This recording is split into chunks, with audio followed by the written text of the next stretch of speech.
Hey, good morning, everybody. We are streaming here on lichess and Twitch. International Master William Paschall. We are living in Budapest, Hungary, from the United States originally.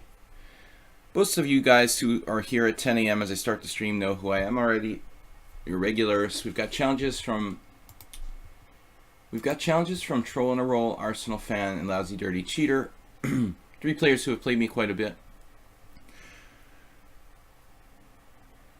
Last night, we had our first Chess 960 casual viewer tournament, which I thought went really well. I didn't make the top 3 places. I was 4th. But I was sort of punished for greed because I decided to try to berserk in my last game for the first time in the tournament. Probably winning and not berserking would have got me like 2nd or 3rd place, but I was greedy and tried to berserk, and then I forgot that there was no increment once you berserk, so ended up losing on time. Alright, Troll in a Roll, Arsenal Fan, Lousy Dirty Cheater, Tushar. We've got everything looks okay with the stream, so it's Weird Wednesday. I'm playing Unusual Openings. That's the plan here on Wednesdays. My nose is itchy. I'm about to make random moves. You always make sensible moves, just kind of slowly. This is a new strategy. Troll in a Roll. Thanks you guys for subscribing. Gladys Troll. Alright. I've subscribed as a lichess patron for 12 months. A whole year, and I've been happy with lichess. I don't play anywhere else online. It's good enough for me, and I'm happy with the features. They're improving it a lot, so I'm going to be staying here and playing chess in the future. But thanks to you who support me there on Twitch. Troll in a Roll will get started. It's 6 + 5. It's Unusual Openings today. You know, Troll should really challenge me to normal chess, but we'll let him slide. So, accelerated English opening with c4, rook c1. You should take your time on move 1 in Chess 960. I had one game yesterday, which was really pretty nasty out of the opening. It seems like there's some starting positions where it's very, very like essential that you play the first, like Troll said in a previous stream, the first 3 moves are really important. But I think there's some positions where it's just really absolutely critical that you play perfectly in the first 2 or 3 moves. I don't think that this is one of them. I don't think this position is that dynamic or dangerous. So we have more room for choice here. Knight's very awkward on a8 and the bishop. Arsenal Fan, I've heard you talk about this flat inspection before. I mean, is that for all flats, or just like flats where you rent?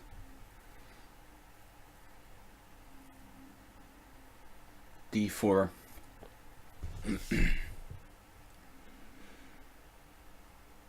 Like if you own your own flat, is there still a flat inspection?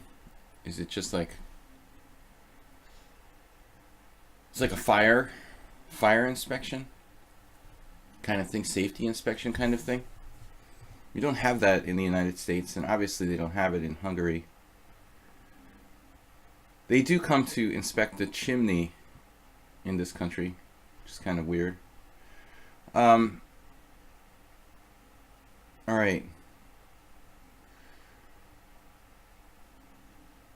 Maybe I can play a kind of old Indian sort of setup. Does that even make sense? My king is on d8. Wait a second. Alright, that's not my queen.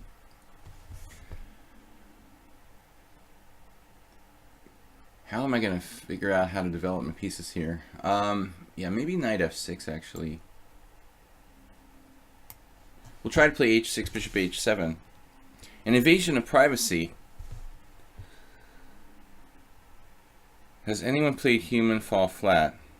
Just private rental. Okay. Yeah, I remember that you saying that, Arsenal, that they, yeah, how did they do it like a couple months later?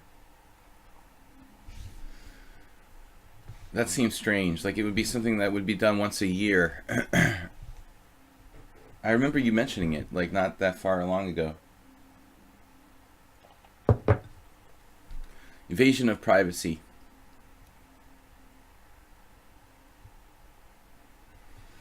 Okay. Koto Amatsumaki Sukami. Why do I want to say Sumaki? I don't know. But Japanese names are my specialty, along with French. 5-3 the time control today. No, we always have a range of time controls between 5+3 and 7+3. So I would really like to see at least a 3-second increment and anything between 5 and 7 minutes. But if you want to make like 5-3, 5-4, 5-5, 6-3, 6-4, 6-5, 7-3, that's fine. Any of the above. Got to get my bishop out. Maybe my queen can... I don't know what my queen's going to do, actually. E6, I guess. Maybe I can castle queenside. Oh, I just, like, did that to myself. I'm going to have to play knight c5, rook c7, but maybe it's not so bad.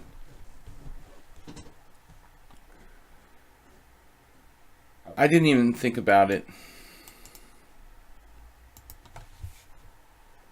Yesterday in a game, the last game that I lost on time against Epithetos,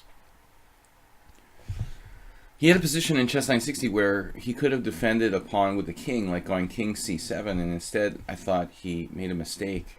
You have to be pretty open-minded about your king position in chess 960. Juicebox Wizard. Yeah, this is awkward, but what can I do? I mean, his knight is kind of overextended as well. So at the end of the day, we kick it out and gain a sort of tempo on it.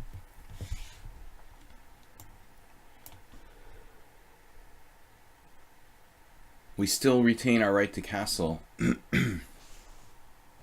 My rook is going to have to move again.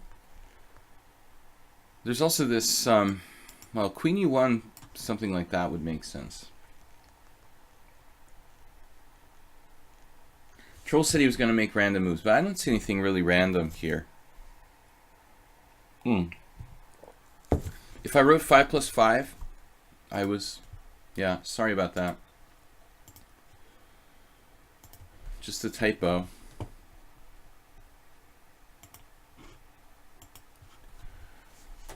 The same people do my stream as Donald Trump's party invitations. Knight d3, bishop h7. What about my rook on c7?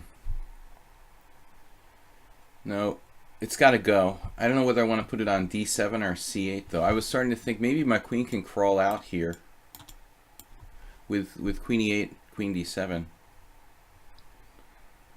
So maybe we'll just have to put the rook back on c8. For better or for worse, on earth as it is in heaven. This is not a good place for a rook, and I'm walking into c5. This will also protect my bishop on b8. However, the aforementioned maneuver could be kind of irritating. Thus, queen e8, queen d7. But he has really strong pressure with bishop h2. And c5 kind of clamping down on that diagonal like in the London system. That does look slightly unpleasant. Hey Arsenal fan, thank you for subscribing. Do you have to buy me a card or something? Why didn't I castle instead of rook c7? I don't like my king over there in this structure. Troll on a roll. It feels like I'm playing the black side of the King's Indian and castling queen side. That's why I didn't castle over there. I guess I could have, but it looks unnatural to me. I mean, your setup is very much like a queen pawn game, and your focus with your strong point is on d4. So I think I don't want to castle into a strong side. You know, your strong side. I know that it's not that crystal clear like normal chess, but I don't know, I just felt that castling queenside is kind of unnatural. Although castling kingside may also not be safe. He has a ready-made sort of pawn storm here.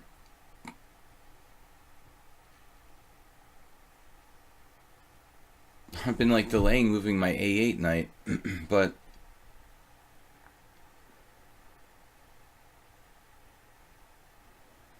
truthfully, maybe I should play something like g5, queen g7.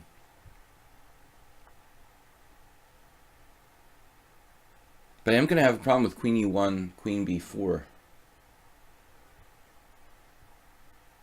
Maybe knight b6, knight d7 is actually walking into c5, but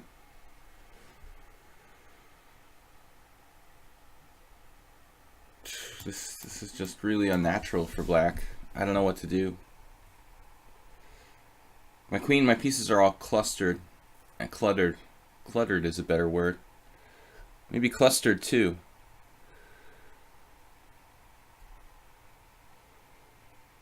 My birthday was my last tournament. I just saw Christmas. When was Slaggy's? I thought you were talking about birthdays. My last tournament was, yeah, right before Christmas. It was a very bad result. I was thinking about it though. Not only did I get in time pressure, but I'm blaming the thing on time pressure, but maybe the bigger problem was that the bottom line was that there were like 4 games where I played openings that I didn't feel like I know that well. I played, not openings, but variations of openings that I didn't know that well, that I hadn't played before. I just, like the first game I lost, I just randomly decided to play this line of the Nimzo that I've never played, you know? I mean, that was really strange decision making by me. I think I was frustrated that I had 4 draws in the first 4 rounds, and I wanted to start being aggressive against like the weakest player in the tournament. But that was silly, you know. 4 draws was okay. The arbiters were like making fun of me and stuff, you know. Another draw today. That's when I started losing all my games. The exact day that the arbiter was like, "Oh, draw." They've called me the draw kirai before, which means like the draw king. I get teased about it sometimes, like Giri. I'm not going to castle. How do you feel about that?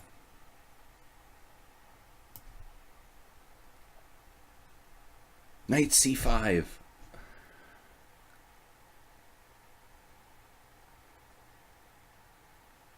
I shouldn't joke about that. That's not funny.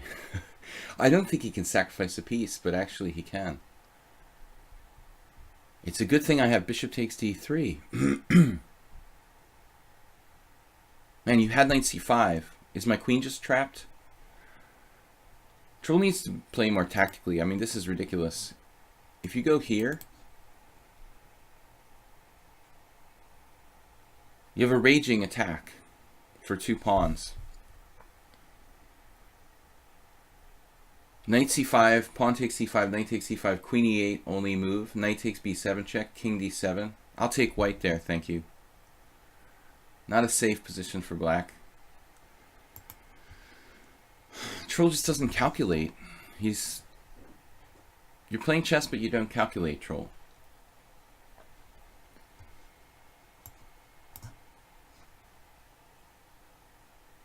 Beautiful position for white.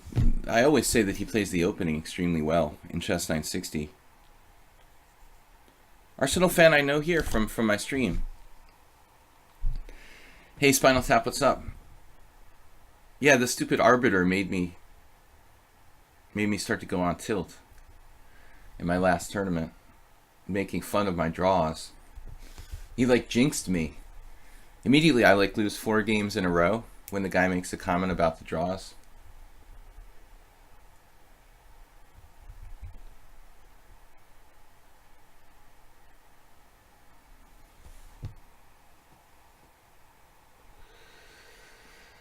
What's up, Spinal Tap? When's the next tournament, man?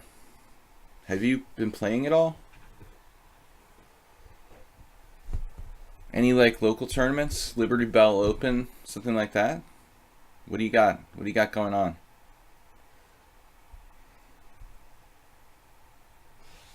Dominating the local chess scene. 92. That is... I agree the knight on b3 is not great, but... Alright. Still, even after this retreating move, white has a good position. Take, knight c5.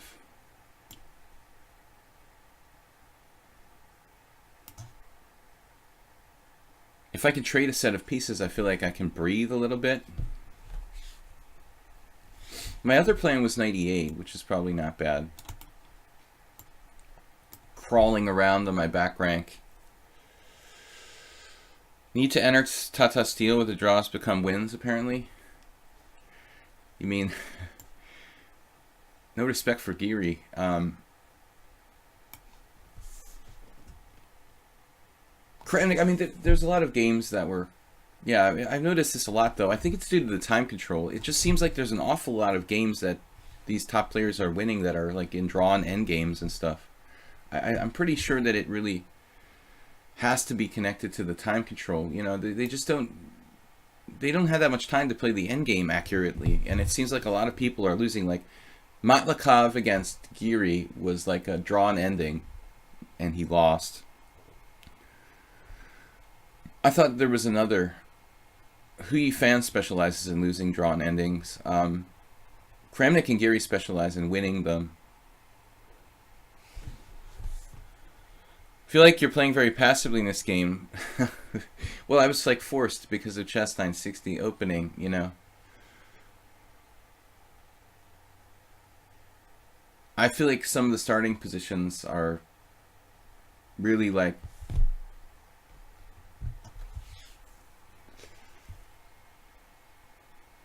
There's sort of no way out, you know, without making weaknesses. I mean, I'm trying not to create weaknesses in my position. It's not like my opponent is making random moves. He's... Here, I don't want to drop a pawn. Am I going to drop a pawn? Maybe. Takes, rook takes, b4. Okay. We can take with the pawn.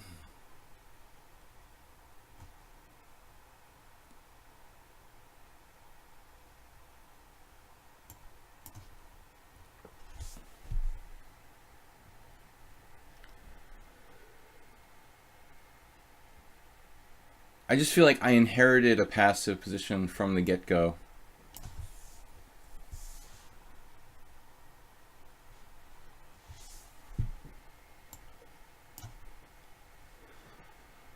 Not like a choice to play passive, but I was almost forced to play passively because the initial setup kind of was bad. But I mean, let's see, you know, the opening here. Maybe again, you know, my first move choice is bad. I don't study Chess 960 openings, you know. I mean, I guess here you have to play accurately. It looks like c6 is actually the second most common move, and it has a horrible score. Like, check it out. Apparently, you're supposed to play f5 in this position. What? And that move's much better. Look at the difference. I mean, f5, okay. White is plus 0.4, you know, on the first move. I mean, that seems like slightly higher than normal chess. Maybe not, but after c6, I'm minus half a pawn already. You know, I mean, it's not easy to overcome that kind of disadvantage. And I don't like playing recklessly or creating crazy weaknesses. I managed to be okay except for one move. I must have missed some. Yeah, the sacrifice, which I mentioned. This is basically winning. Knight c5, d takes c5 here, queen e8, and knight takes b7 check. I mean, there's no way that I'm not losing here against a strong player. The sacrifice, this makes the Cochrane Gambit against the Petrov look like a joke. I mean, I am... this is a nightmare, you know? I don't know. Alright. Who does study chess 960? I imagine someone might, if there was enough incentive. Okay, so Arsenal fan is subscribed. How many months is that in a row, Arsenal fan? All right, chess 960. No, it's Weird Wednesday, so I'm playing Unusual Openings. What haven't I played lately? I like to play this. This is my joke opening.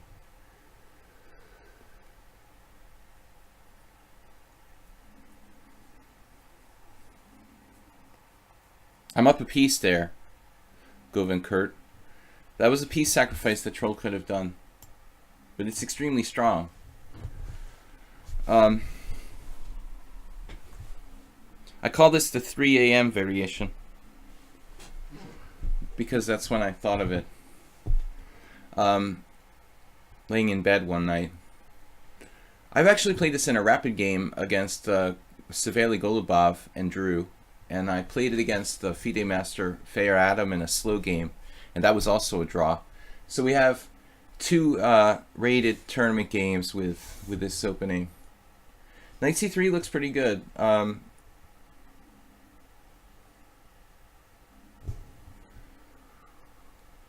Golubov took on d5, and actually so did Fair Adam. Neither of them played knight c3, which seems like a decent move. It's a Caro Khan with knight h6 now. I can also play pawn takes e4. This is not a good opening, but it's fun. It's kind of tricky. I have some ideas, and this is the most ridiculous opening I would play. I don't want to play like really ridiculous openings on the Wednesday stream. Just stuff that's kind of unusual. Now here is an interesting moment where I could maybe sacrifice a pawn with knight f5. You know, there was a third rapid game where I played it against the Mongolian girl that I can't pronounce her name, who's now like 24 or 20.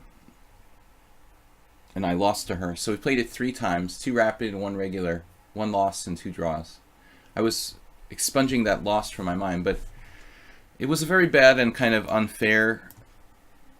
It was a bad and unfair game. The girl was like 2400 FIDE, and she had a rapid rating of 1900, and I got paired with her in the first round of this tournament where I'm like 2390, she's 1900, and I didn't know that her regular rating was like 2400. So I'm thinking that I'm playing this like 1900 player, you know, and it's I made kind of a scandal after the game because it's ridiculous, you know, like if you see someone's rated 1900, you think that they're 1900, but this player was rated 2400 FIDE. And I just decided to play knight h6 because I thought I'm playing a 1900 player, and I got crushed. Also, well, I mean, I didn't know it was a 2400 player at any point during the game. Even after the opening, I just, oh, like, it's okay, you know, she'll mess it up or something. So here we can take with the knight or with the pawn. I have played similar gambit ideas. All right, this isn't sound, but it's interesting. Was she wearing a hat like Bobby Fischer? No, I mean, I had never seen her in my life, you know. She played some shady tournaments in Ketchkamat. I had never ever seen her. Didn't know she was 2400. Maybe she was a little overrated, but she was still strong.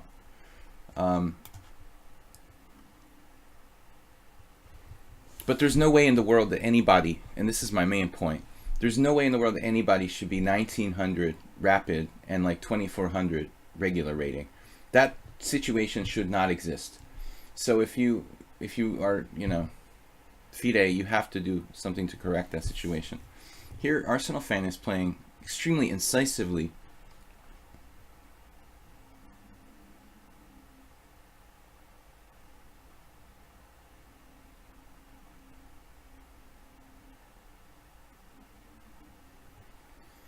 I would say he's played perfectly so far.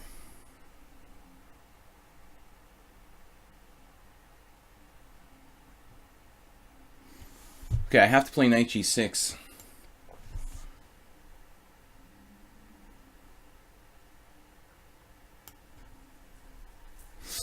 This is a bit awkward, but it's playable. I'm down a pawn. I don't think I have enough compensation for it. Most people don't react this strongly.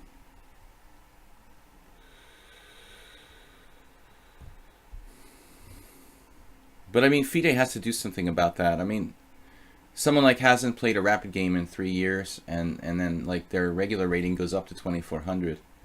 Somehow they should adjust the regular rating to catch up, or adjust the rapid rating to catch up with the other rating, because it just doesn't seem right. But at the very least, someone should have warned me that I'm playing someone like 400 points underrated. And it's also unfair that I'm playing like 2400 while the other people on the top boards are playing like 1900s. That's ridiculous, you know.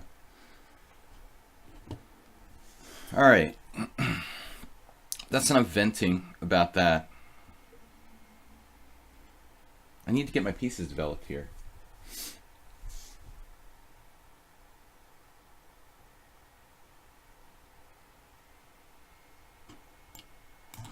No, I don't want to see anything on b5.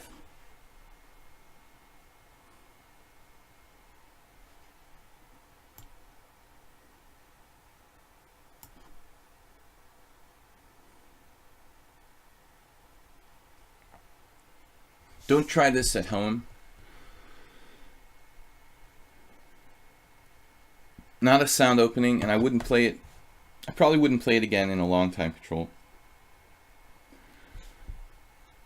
Maximum in a rapid game, I would play one knight h6. Carlsen did it in the advanced Caro-Kann once. He played knight h6 on move 3 in the advanced Caro against Katerina Lena. This was years ago. This was like 8 or 9 years ago when Carlsen was a mere 2600. That can happen. We can transpose to an advanced Caro-Kann with knight h6. But I kind of reserve this junk for blitz chess, a creative means of avoiding the mainline openings. But if you want something a little sounder, you can play knight h6 and like g6. I mean, that's knight h6, g6, f6, knight f7 kind of rat defense.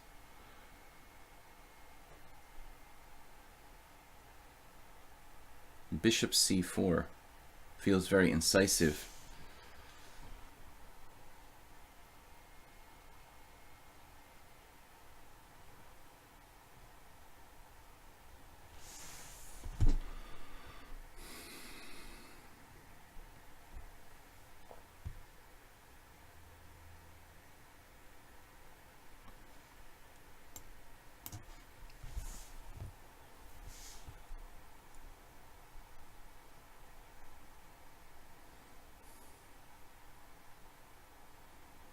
That is a valuable bishop.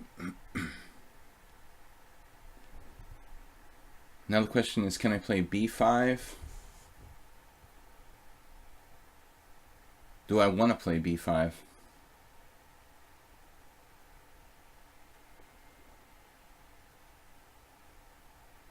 b5, b4 would just weaken my position. So I think we're going to stick with the original plan here.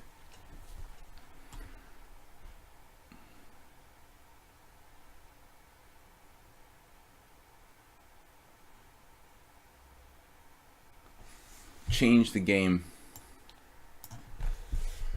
Blockade.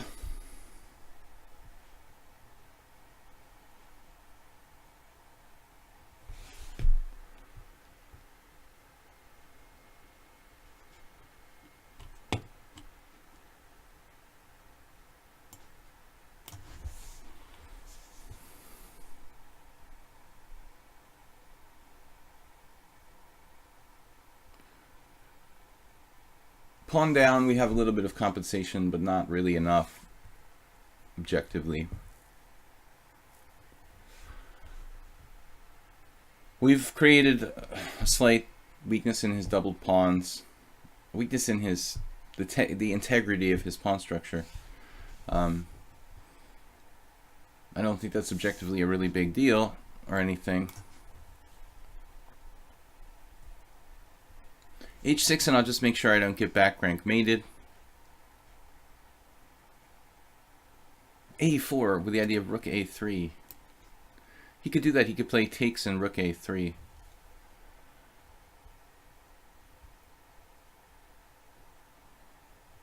Hopefully we'll get him in time pressure. Is it better to play a position than play an opponent? Well, I mean, I think you should use all advantages you can get, you know, practically speaking. Take any advantage you can get, in general. Oh, this is quite the move there.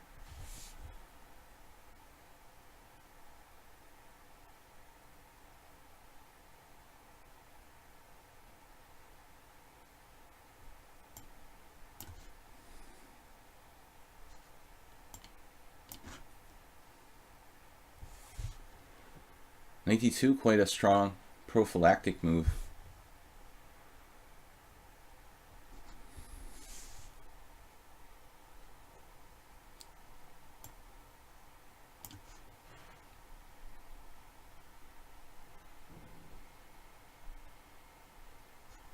I can't allow knight c4.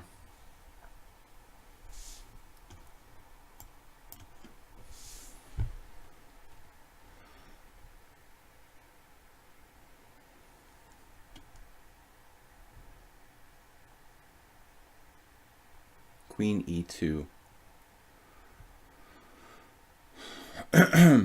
I guess e4, huh? And knight e5. That weakens my dark squares a little bit.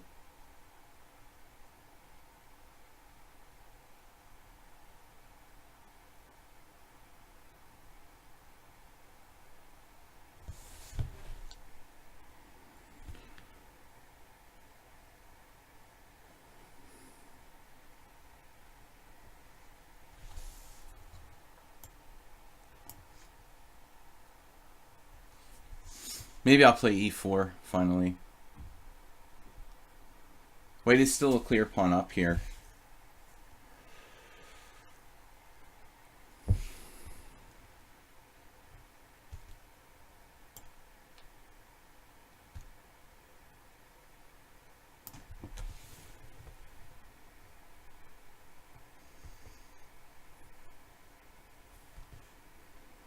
I think that Arsenal fan is getting pretty strong. I mean, he's at least 1900. That's his current rating in Rapid, but I mean that's. I think he could get a lot higher probably.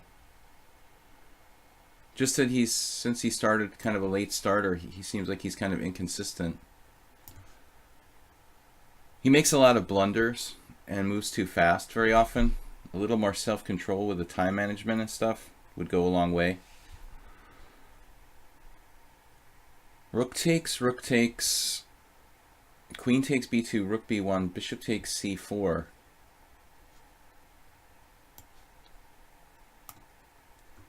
We get our pawn back. Pawn. Maybe he has rook a2.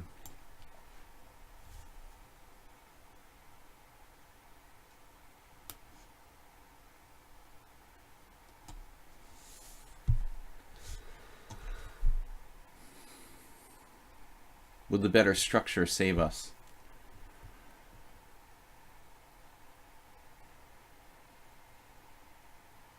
Doesn't this drop a piece?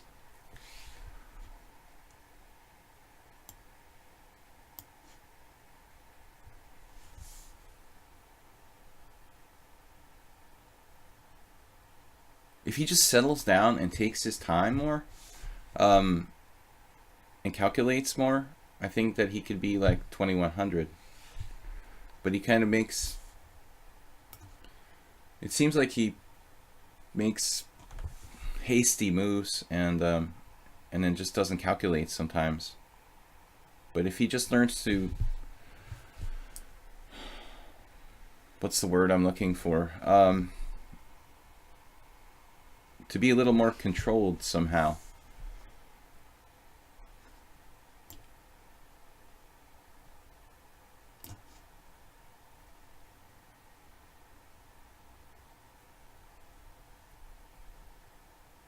Knight takes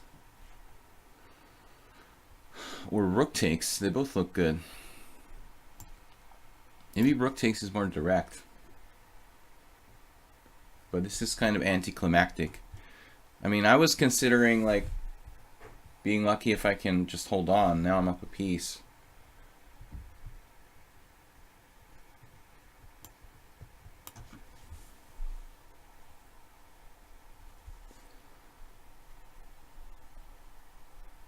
But he handled the opening really well, even well into the game, like around move 20. He's still winning. Still winning a pawn up. Late starter means someone who didn't play until they were older. Yeah, I mean, if essentially, Arsenal fan didn't play in his first tournament, I don't think, game till the last couple of years. I mean, I started playing chess when I was like 11 or 12 years old, which isn't a record, but at least, you know. The older, the later you start, the more you have a propensity to kind of make a lot of silly blunders and stuff like that.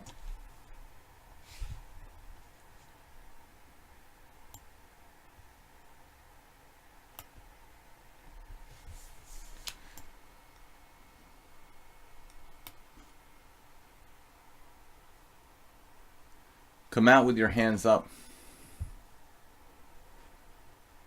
We have the building surrounded.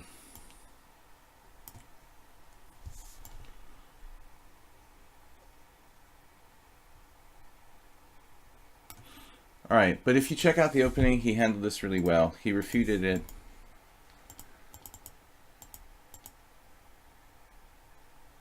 I'm probably better off playing d takes e4 here. I don't know. But anyway, the Caro-Kann, yeah, this is really the more interesting variation. I'm playing the Caro-Kann with knight h6. This isn't good. And his solution is simple. I shouldn't sacrifice this pawn, but it's kind of a tricky attempt to take the initiative.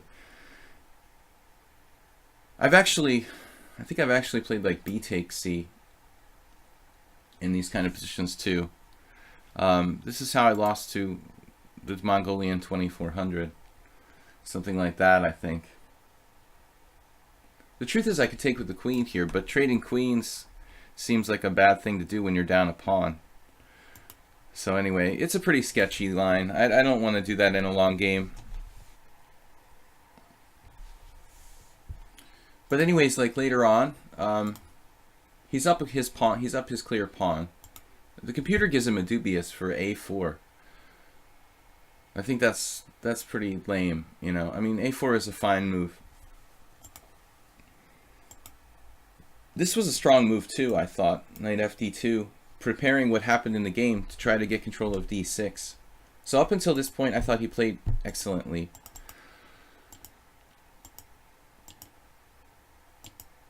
Well, he just played perfectly in a sense up till here. And even queen e2 has got to be okay. But, you know, it's not that easy to win. I mean, it's like, how many grandmasters do we see, you know, unable to win like +1 type of positions? I mean, this is...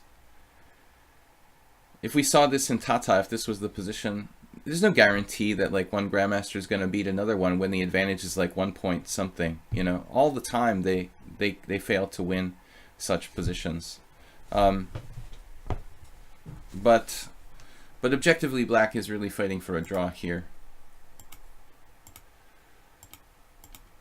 He just blundered. But at that point, my position was okay now. You know, you have to play rook b1 or something. Now, rook b1 is the same blunder.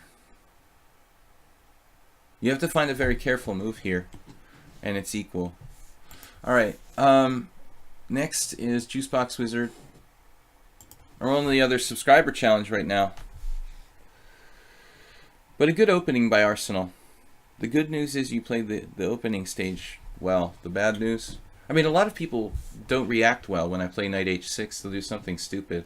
And you just played like sensibly and you kept your extra pawn. I mean, that's all you need to do.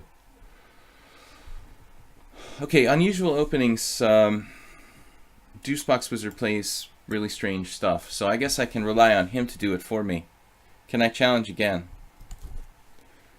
Arsenal fan, I guess, if you want to, but I'm not going to take your challenge ahead of everybody else.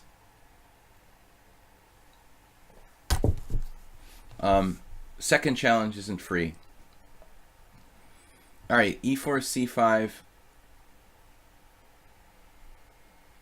Well, let's do knight a3. Since Juicebox Wizard likes to play that against my e4, e5, let's introduce him to knight a3 against the Sicilian.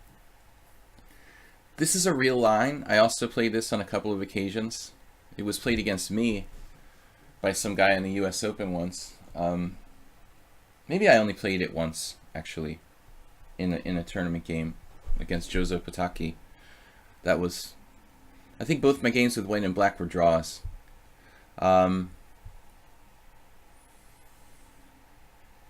Zvygintsev, the Russian Grandmaster, did a lot to popularize knight a3.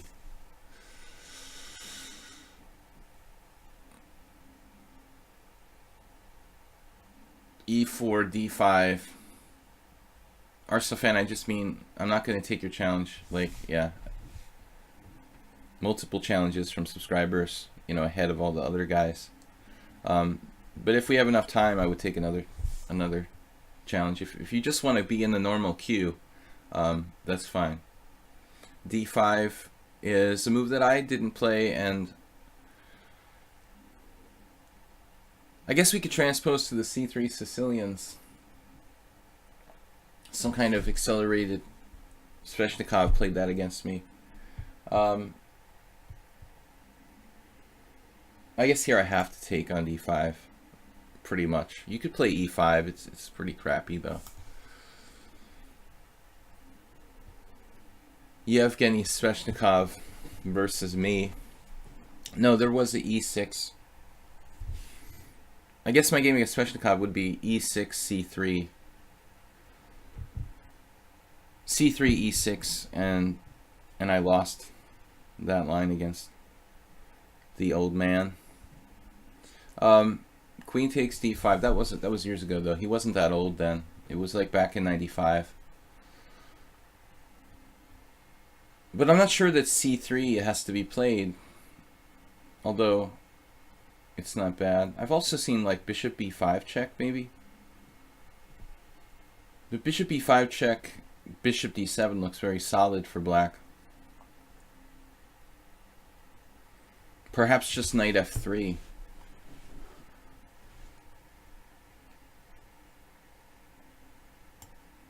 I don't remember any theory here.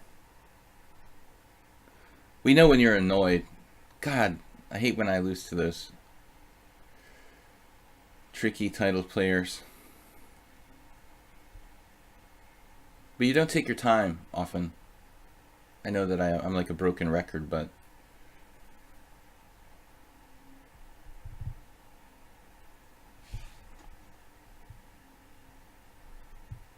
bishop g4, bishop b5 check now. Knight b5.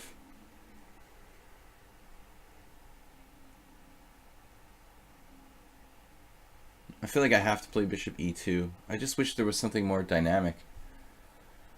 I mean, you can do bishop c4, I guess. And then queen e4 check, king f1. And that looks kind of dubious.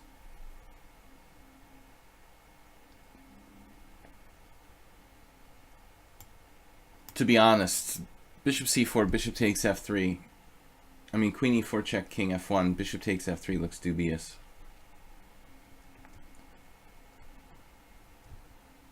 I'd have to trade queens to go into an ending with a bad structure.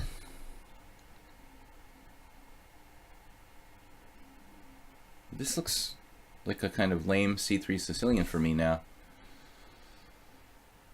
Of course, I haven't played c3 yet.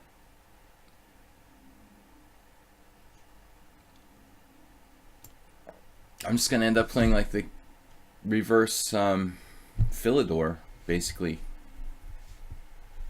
Well, it's not really a reverse Philidor because he hasn't played He hasn't played e4.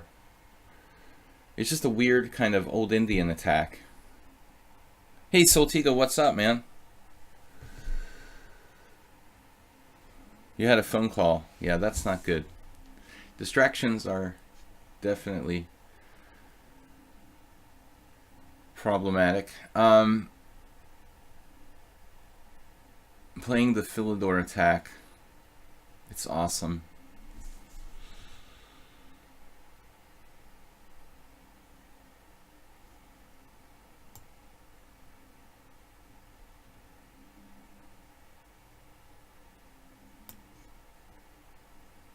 Dropped piece.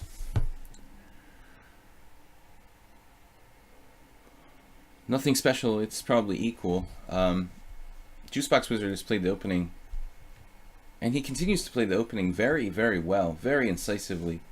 A lot of people around his rating, I would say 1500, are horrendous at the opening, and Juicebox Wizard seems way beyond his rating. I mean, he basically plays the opening like with perfect attention to principles, which is good. Although I don't think the opening is the most important stage. You know, it doesn't hurt to be very accurate. But this opening is totally fine for black. I don't know what I'm supposed to do. Maybe knight b5. I don't know. Can I play queen takes d5, knight b5 straight up?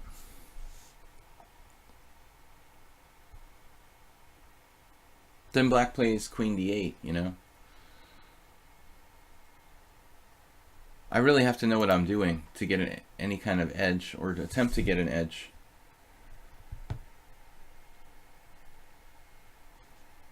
Should I play knight e3 and take off his bishop on g4? I'm not sure that it's even necessarily that good.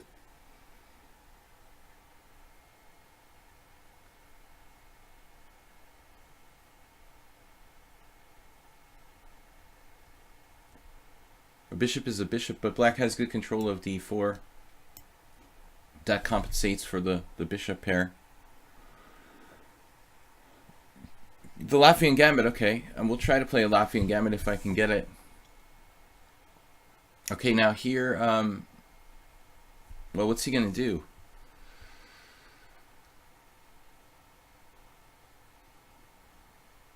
I'm not sure he's thought this through all the way. Knight takes g4.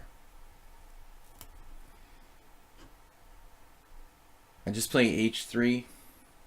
Oh, he took with the queen.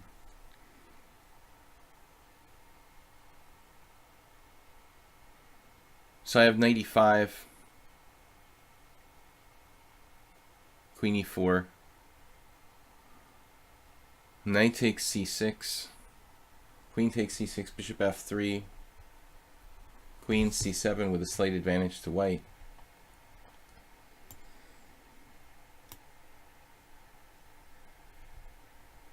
Geometric.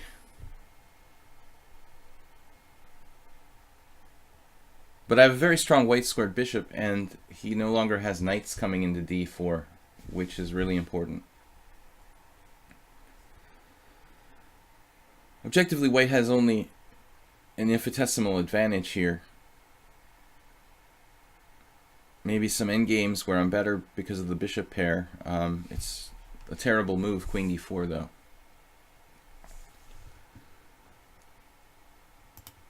This is absolutely forced.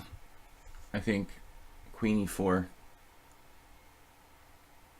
And you're okay after that. But now your pawn structure is shredded, and you don't have any kind of justification for that.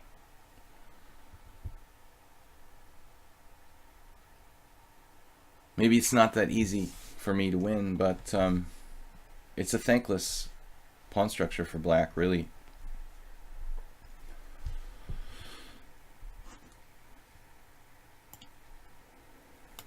Alright, I've got to keep this d4 square under control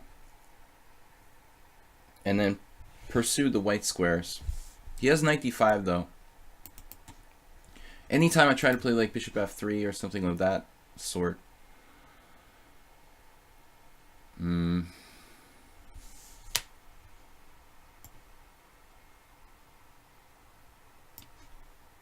also playing very fast. It's 7+3. I'm playing slow, I guess.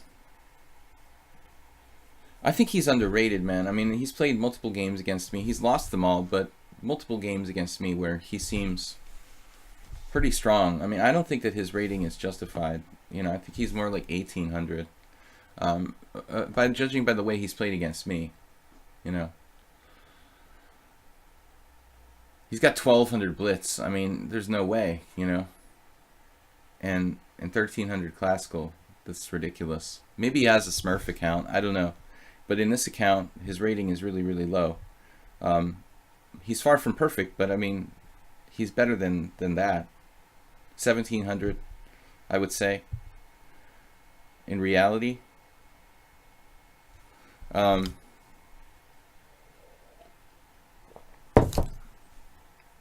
Okay, let's say 1700, I think. I'm not just saying this to make you guys feel good. I mean, he really doesn't play like a 1400, and I've said that before.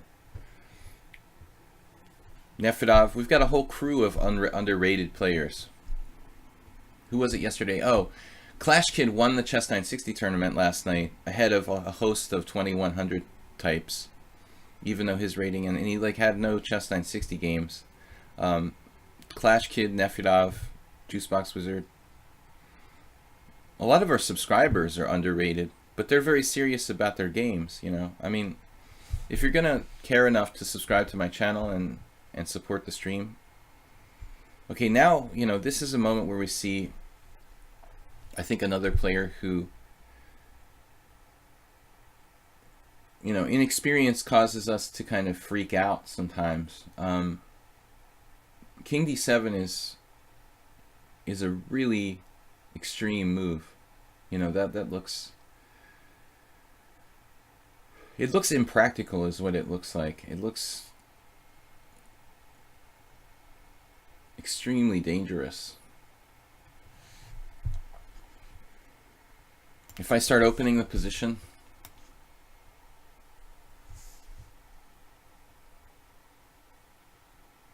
yeah, I didn't calculate this that much. I don't have time.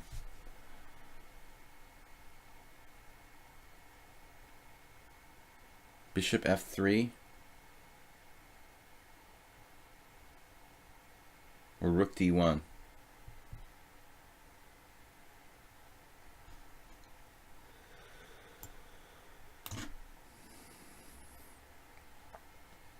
Rook d1, then bishop f3.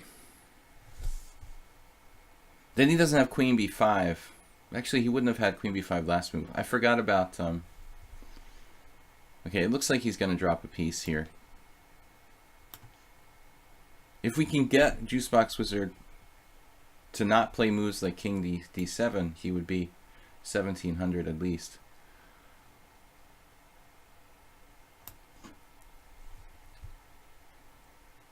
I'm winning a piece here.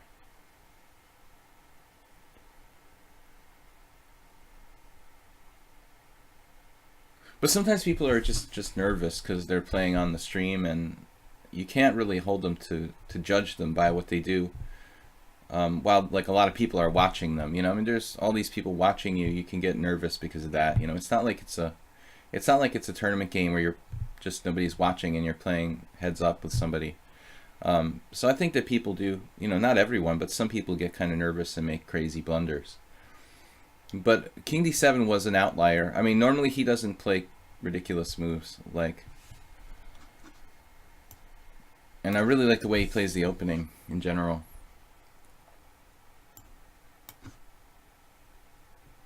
But that was anticlimactic. All right. Now, I mean, if you look at the position, he handled the opening perfectly. I'm curious what I should do, actually, because I forgot. After d5, queen takes d5. Dude, come on, where's the opening book? There's no way there's no games in this position. Okay, is my opening book turned off? Okay, this isn't possible. What? Nobody's playing d5 here? How is that even possible? That is crazy. Why not? It's like a perfectly playable move. That's so strange, you know, look at that.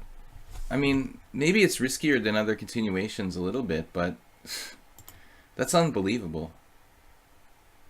Okay, if we look at games of players below 2200, there will be some d5s. But I mean, it's not that bad of a move. Like, what's the big deal here? You know, I was sitting there, should I play like knight b5 or I can't play knight c3, the normal move that punishes queen d5. This is perfectly playable for black. I don't understand. It's really strange. According to the engine, my play is best. Maybe there he should play knight c6 rather than knight f6. It's kind of thematic. But I don't have anything better. I'm playing the old Indian attack here. I mean, why is this so good for me?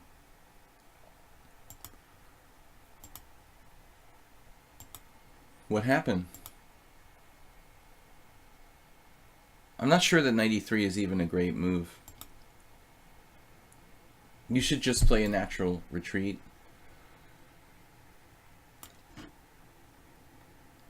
It's okay to give me the bishop. Black is fine here. It happens sometimes in the Slav as well. So, I mean, queen h5 was a crazy move. I was not sure about if you can sacrifice a piece here.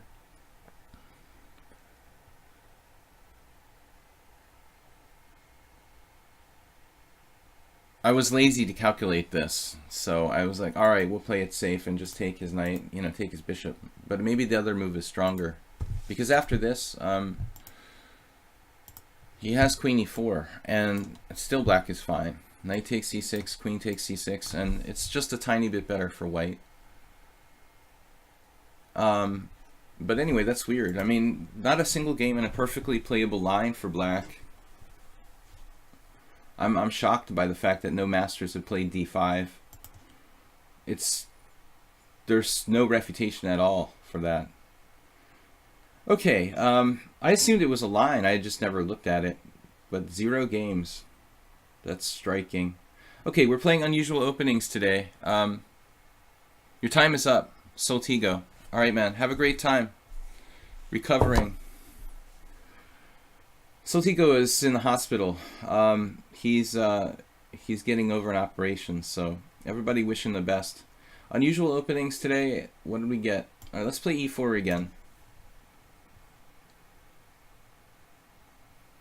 After knight c4, bishop takes f3 looks strong. No, Arsenal fan, I'm just taking back on f3, and the queen takes c4, bishop takes b7. I win the exchange. I'm winning the whole rook on a8. No, that wasn't. If you play bishop takes f3, you're just giving up the bishop pair. So a lousy dirty cheater played the Alekhines defense. I guess we've seen this before. I find it hard to find unusual lines against Alekhines defense, but maybe we should do the a4 attack.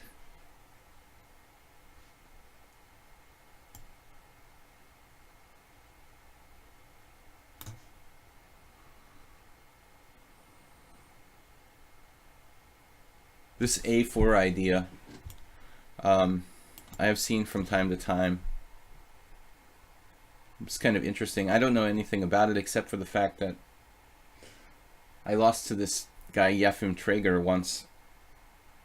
He's like he was a regular at the Marshall Chess Club.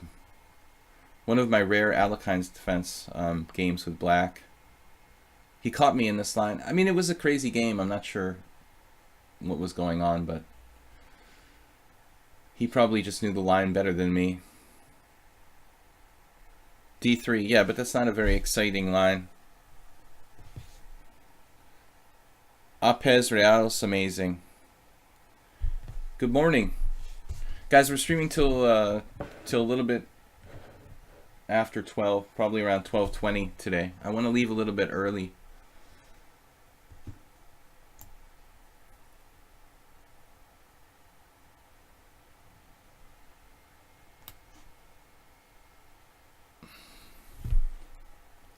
I usually do 2.5-hour streams. I think I'm going to cut it like 10 minutes short today. But I don't know. I think against Traeger I played A5, which, from what I remember, is the main line. Although this looks feasible for black.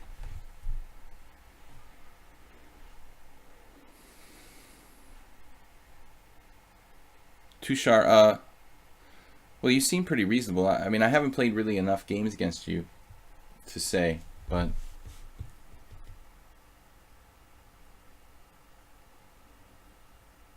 I mean, a lot of the other players I've played like 20, 30, 50, 80 games against. Against you, it's only a couple, so it's kind of hard to, I don't really want to say. Okay, so here we are. Can we sacrifice a pawn with e6? I mean, is there any kind of justification for that? It does bottle him up. It's probably not sound, though. Takes d4.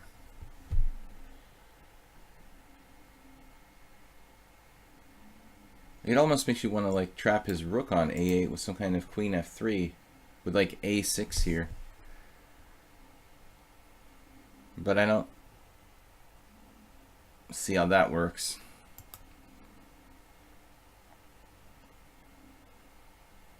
If I just play normally, I will take on d6. My a5 pawn can become weak.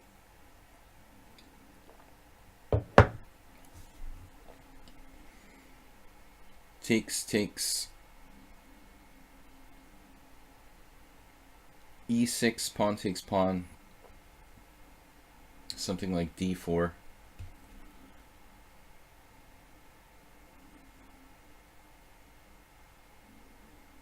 It doesn't look particularly great for white.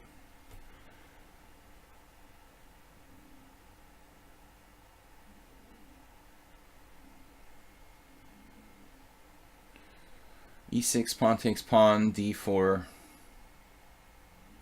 I mean, what does a5 have to do with all that? I just don't see how I can really justify it. This gambit in the center with e6.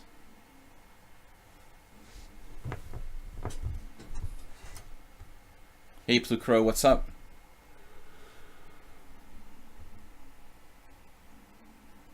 The Frankenstein Dracula variation, but that's, although it has a crazy name, I wouldn't call it an unusual opening. It's, in my mind, that's like a main line. It's leading to great material imbalance, but I wouldn't, I wouldn't even consider it an unusual opening. I mean, it's basically a standard line of the Vienna.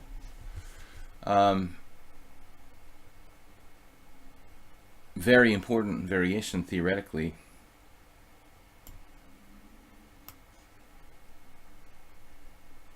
Maybe this a6 will help us at some point. On the other hand, he could play a6. Actually, here he can play knight c6. But then we can trap a piece if d5, knight takes a5, b4. Okay, that's important to keep in mind. So g6 looks right.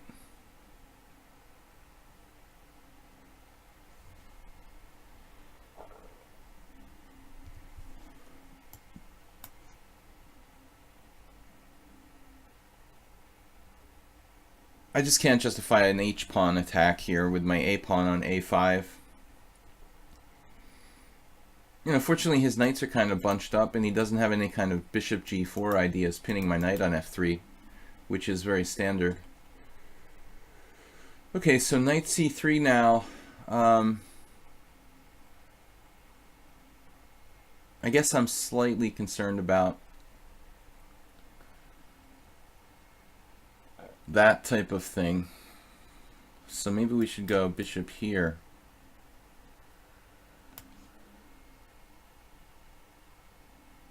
You know, so that knight c6 we can still play d5. Knight takes a5, b4. No, that doesn't work.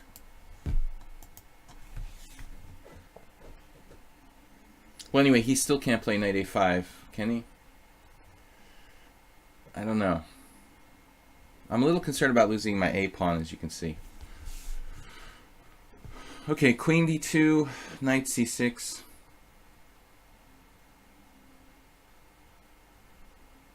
Queen d2 looks okay. But then knight f6 is a problem.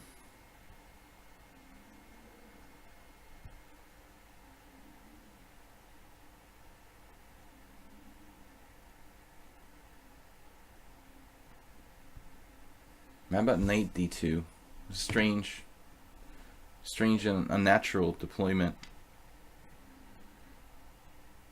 Queen d2, knight f6, h3. How about queen c1? That's kind of strange.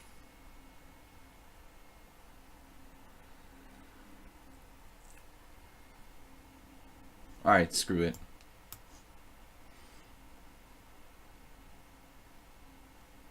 He's got 4 minutes to my 2 minutes. I don't know. This actually robs my knight of a retreat square. In some lines. Arsenal fan style maneuver. I'm being a little paranoid, I guess. But e5, d5. We don't need that. I can go to g5. If e4, I have d4.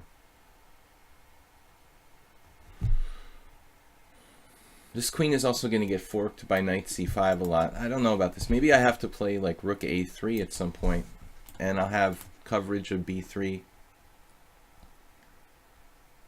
So e5, d5, knight c5, rook a3. Queen d2 looks weird, actually. I mean, I have the idea of playing bishop h6, obviously. And I'm also protecting d2. I mean, d2, a5, but there are some problems with this square. And my knight, his knight coming to e4 and harassing my queen there. I'm always thinking very much like, I would call it prophylactic rather than defensive. This might be like a mistake for black because he kind of makes life a little easier for me. Resolving the situation, in a sense.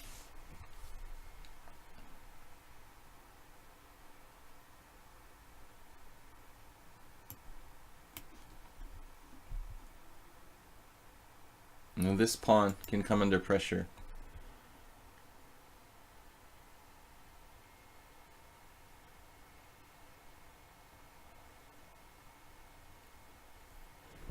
That's kind of awkward.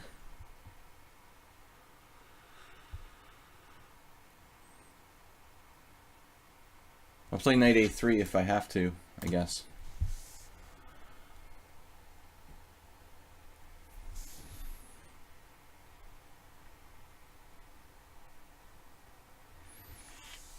This whole thing on the queen side almost feels like I just kind of overextended myself.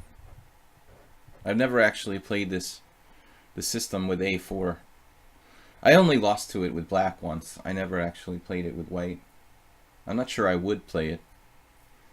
I mean, I'm not sure that it's even good for white.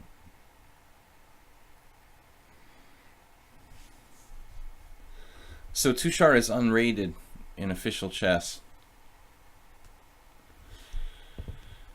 So Arsenal fan says he plays around 2,000. I guess.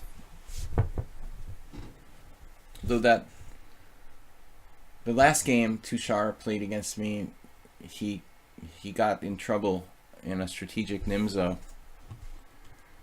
But it's kind of a subtle variation I've also lost like that. Okay, so we've got our secured C pawn trash compactor pawn structure. This is the trash compactor with C5.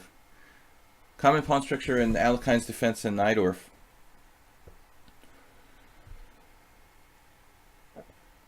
Looks like we have a space advantage of sorts. Not bad position. I was pretty unsure of how to conduct this opening, but I feel like he made a mistake with knight c6. e5 looked interesting. Knight f6 looked interesting.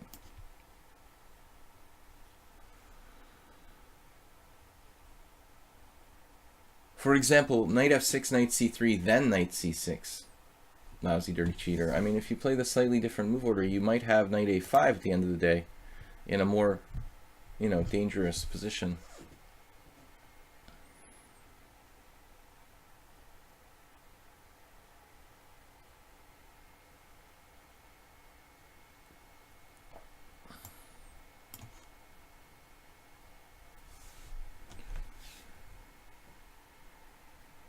It's basically a blitz game, although now my knight looks a little silly on a3.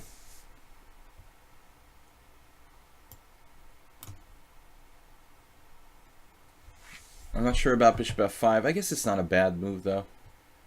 I'm not going to play g4. I'm really only playing h3 in order to stop this harassment with knight g4.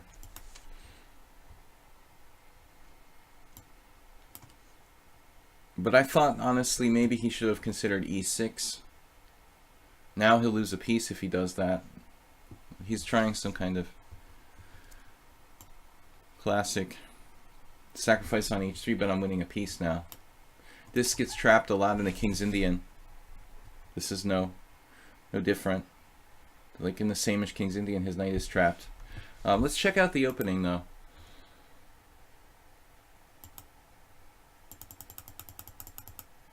So a4, it's like a tricky move.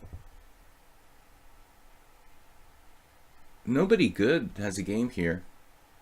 Look, it's that guy who's streaming here, Lars Oscar. He played this against Agdestein last year and drew. Nazar Furman a couple games, but if you notice, like, there's nobody of note here.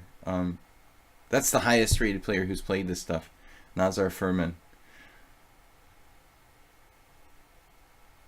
So I played a5, and it looks like d6 is better. Yeah, this must be critical.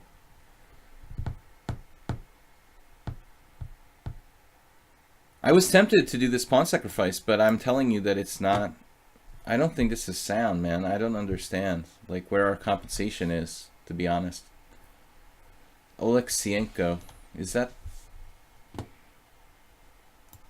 guy's a GM now? I just didn't see it, It's a macho pawn sacrifice, but why is this good for white? I have no idea what's so good about this for white. So I think I did this actually perfectly. You have to take, interestingly, only one game, but somebody played c5 here. Richard Forster, not a bad dude. So the Swiss Grandmaster, I think.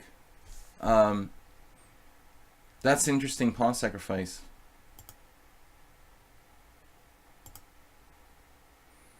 The engine likes e takes d. That's definitely fine as well. Funny that no one's played that. So this much seems like standard. Here's a Kovalenko game from 2010. And the engine's recommending knight c3. I played knight f3. He plays bishop g7. Now I played bishop e3. Kettle, the very young Kettle from 1999, is the only one to play. How is that? It's not on the list. Or just there's no space for it to be on the list? I guess. Okay. So bishop e3, only one game. Well, my concern is that if I play knight c3, he has knight c6, and how am I protecting this pawn?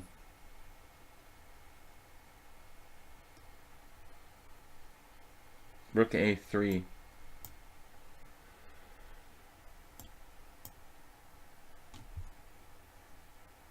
And how does this work again? It's like a trap. Mihai Grunberg beat Craig Hanley. I mean, Grunberg is the better player. b6.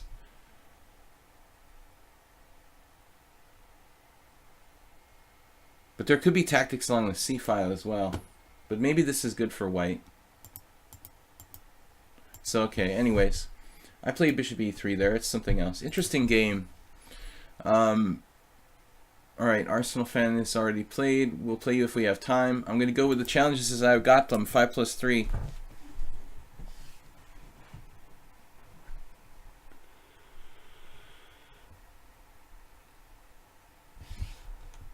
Alright, I felt like I wasn't sure what I was doing in that opening, but at least we made the best out of it.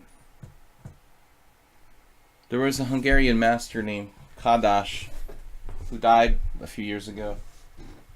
He actually specialized in playing 1h4.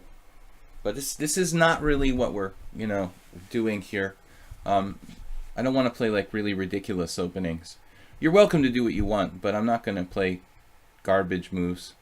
I played knight h6. That's close, but okay, Kadash master played h4. I don't know. How do we want to react?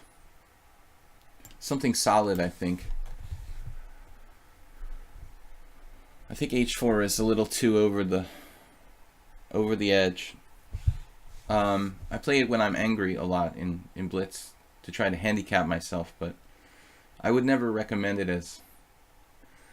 I like knight h6 or knight. I would rather play knight h3 than h4 actually. It's less weakening. Here even bishop g4 is interesting.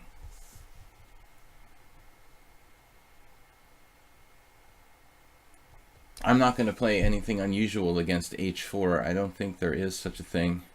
Bishop g4 maybe. Then what do we do on knight e5? Bishop e6. Almost makes sense. Maybe I'll just develop. You think a4 is better? h4 is a move I played a lot in blitz games when I was on complete tilt. To just sort of try to disrespect my opponents and make them upset psychologically.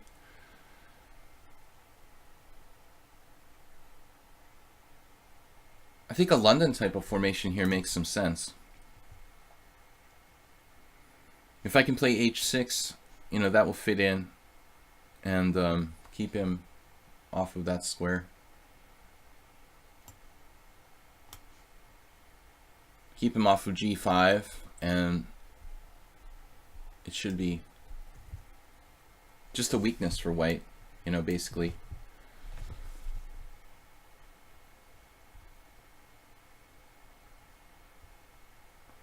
I mean, c4 in a normal position would be fine. I guess it's playable. I mean, I could try c5 actually. Seems like I'm asking a lot. But the threat is, here. I mean, this is a normal position where he just randomly played h4, wasting a tempo and weakening his king side. But that doesn't mean that I can just. It doesn't mean that I can just automatically take over the board,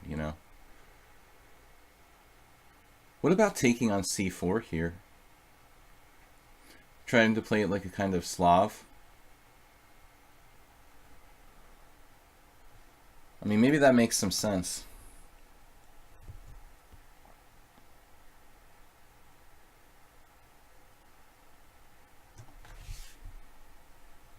Again, a kind of risky line for white, even without h4.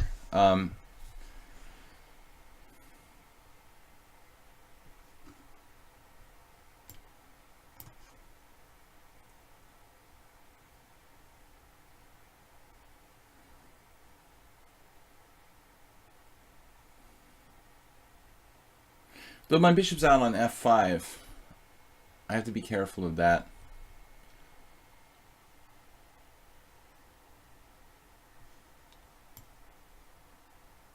Should I try to hold the pawn with b5? b5, a4, b4.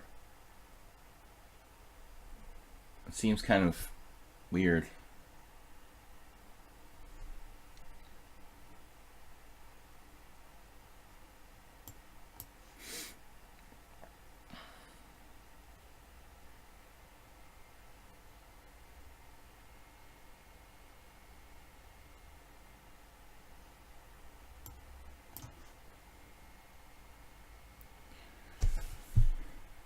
The only problem with white's position is that it's like, where is he going to put his king, you know? He doesn't really have a safe place to put his king.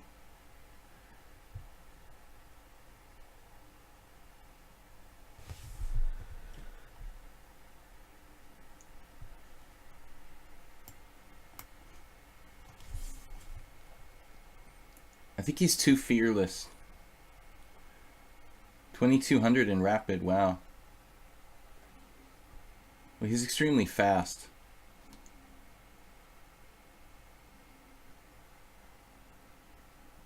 I can play f6, but then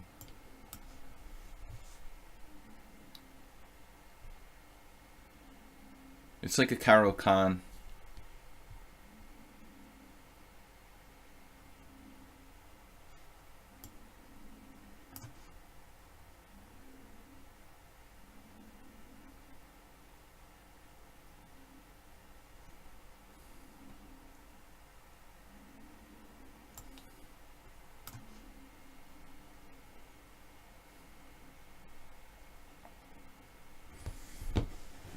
It looks like he's opened himself up a little too much.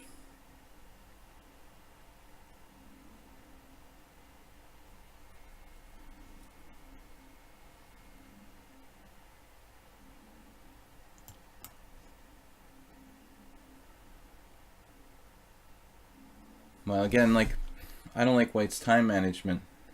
I could play bishop h4 check, but I'm not sure his king is any worse on one square than the other. Queen b6 looks interesting.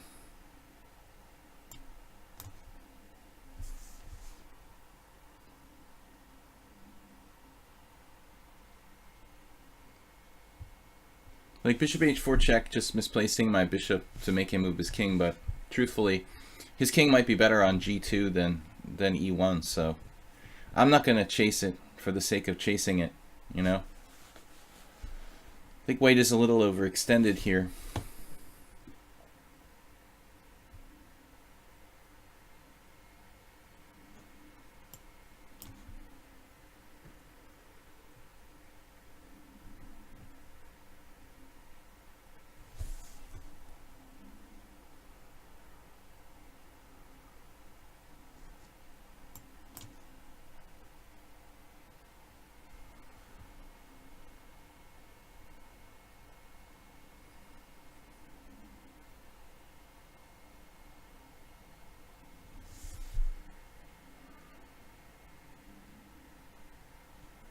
He's amazingly fast.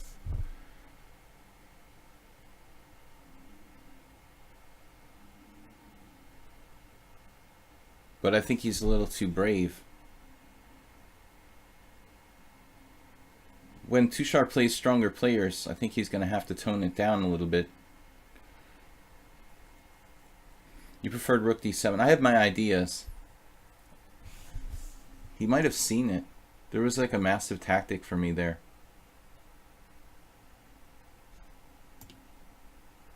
I was threatening rook takes d4, Arsenal fan.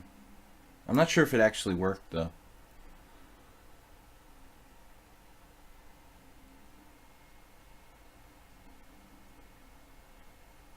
Queen e3 is an excellent move.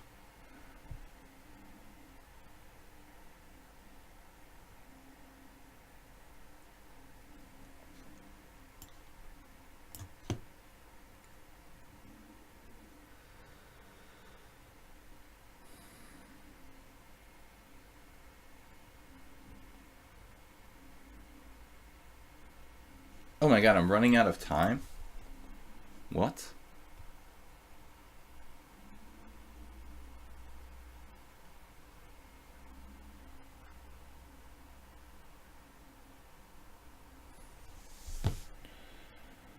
He's so fast and he just runs me out of time with 3 minutes more on the clock.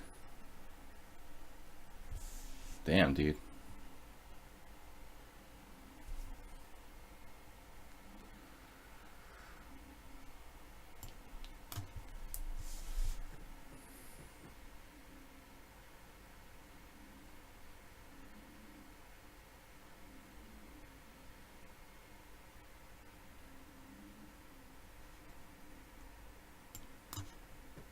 I don't think this even works.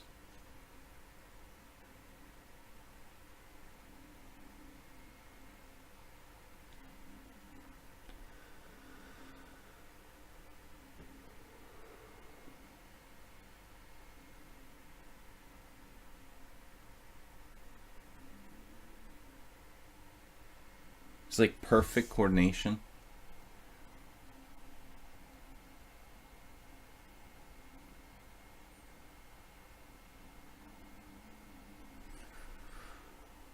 Right.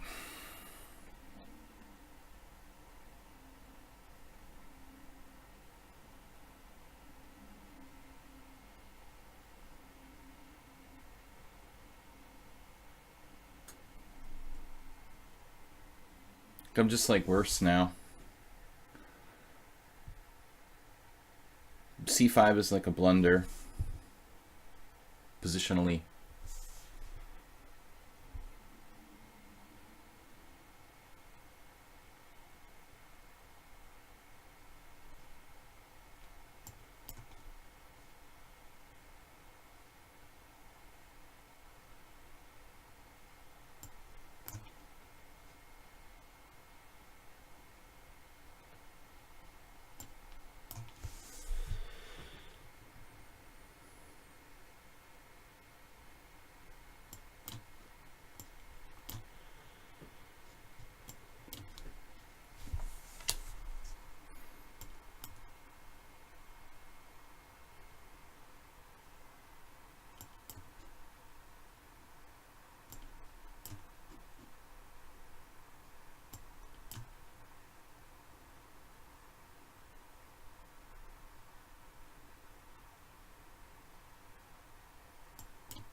I guess this is a mistake. I shouldn't have played b4. Maybe if I just move back and forth here. It's not that easy for him. No, that was a blunder by white to play a3.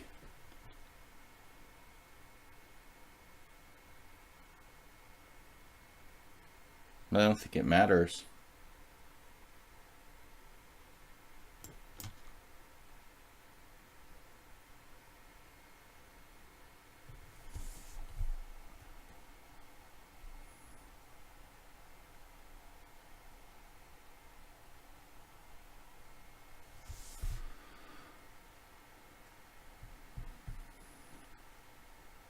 He's winning with e6 unless I have a draw down a piece. That was very, very lucky.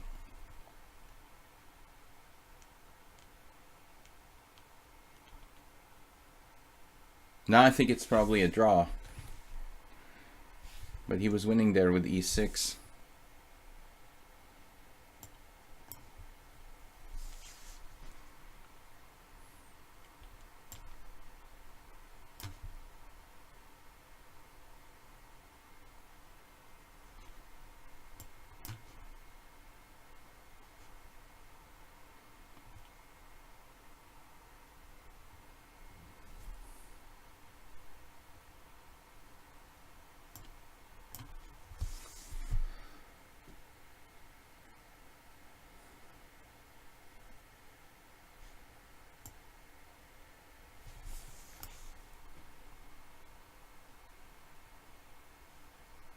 This is probably still a winning position after e7.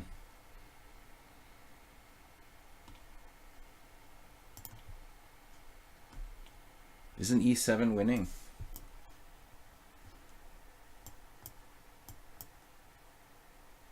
Oh, I have this move. Wow. Bishop takes f5. I'm not sure I would have found it, but it's just in time.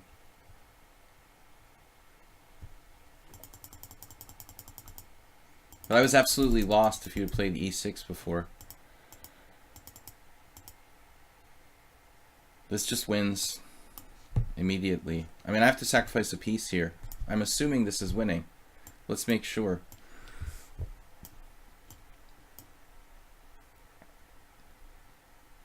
I mean, how am I going to draw this? Can you even go king a4?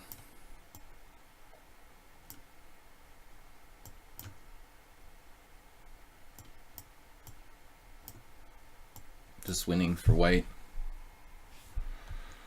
I don't know about the whole game. I think the opening was bad for white, but then he played like perfectly. This is actually knight e5 is like only move in this position. I think really. Really reckless play by white, but it's not that bad. Queen d2, perfect move here. This was essential. Queen e3, only move. He found that. Because I'm threatening rook takes d4, which is lights out. Isn't it? Yeah, I'm threatening rook takes d4. Maybe it's not, actually. But this is still like best move, according to the engine. Now I played the best move possible, rook d7, and then rook d2. This is also top 2. Maybe a3 would have been good.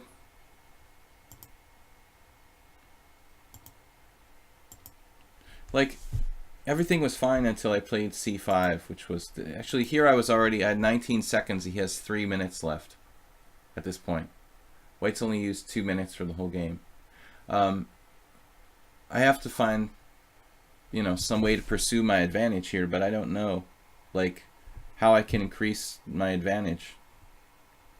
Maybe it's just equal, I don't know. But I just played this. This isn't bad, but the next move is bad. c5. I mean, maybe this isn't bad, but c5 is bad. This is like losing.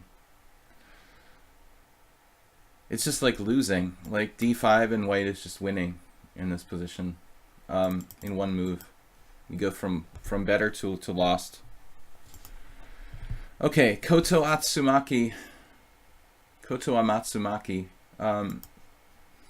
We'll play you next. Unusual Openings. We played h4 there. So I'd rather play something with some kind of, semi-relevance. I like to play the Polish opening. This is much better than playing h4, obviously. Yeah, b4. Who said that? Etienne. I didn't even see your comment.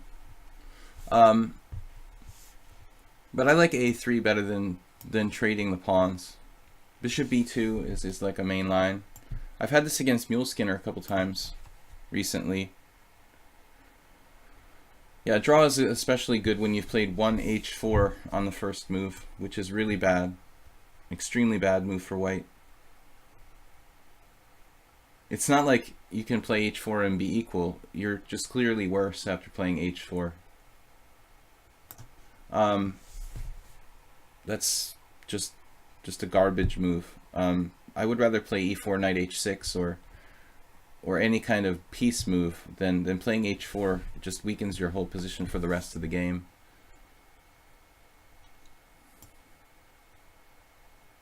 g4 is not as bad, and b4 is a good move, you know, I would say. But h4 is just, I would play that, as I said, when I'm angry, but it's like playing it knowing that it's a bad move, and I want to insult my opponent or something, you know, or like upset my opponent psychologically. f3 is probably better than h4. I don't know. b4 is like equal, probably.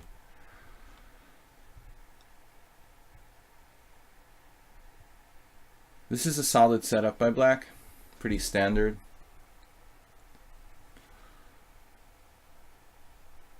Knight c3. Muleskinner played queen e7 against me instead of this. Okay, I've played this position like a million times in blitz, with colors reversed usually. I guess I can exchange on, I could exchange on d5 here, but I want to wait with that. What am I doing? Wait a minute. Pawn takes pawn, knight b5. Makes me want to play queen c7 instead of queen b3.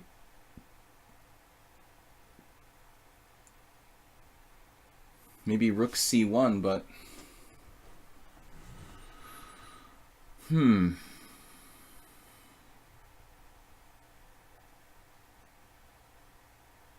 it's nice to actually get white against Koto Matsumaki.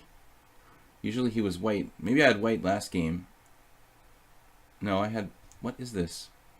Did I have, I had black 4 games in a row against him. Okay, that's good. Now here, I'm just thinking if I play something like rook c1, then he plays a5.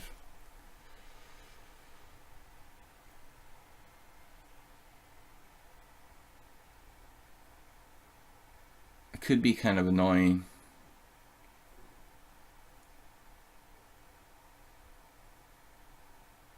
So I'm not developing my king side at all. Huh. But queen b6 also makes some sense. Then if black plays takes, let's see, e4. Alright, whatever. It's just a waste of 2 minutes. I'm not sure what the best move is there. But my rook remains over here to kind of protect the queen side, the extended queen side. If I play rook c1 or queen c2, then this move seems to gain in strength, is what I'm saying. I would normally want to go for the c file here, but I'm afraid of a5, you know, hitting me pretty strongly. So queen c2 like supports b4. This is a surprising move. Played very quickly. Well, I guess this is a transposition. He's used like no time at all. As if like this is an opening he plays every day. But that's not very common, especially on lichess. I don't think you get too many opponents who play the St. George against you. Or the St. George reversed. He played d4 like instantly. It's a very sharp gambit continuation. c5 is the best move for black.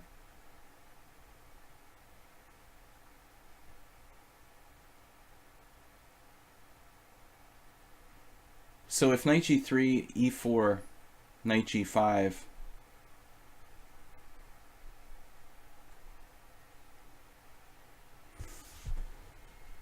or I can play knight g3. Maybe pawn takes pawn, but then e takes. My king is trapped kind of in the center.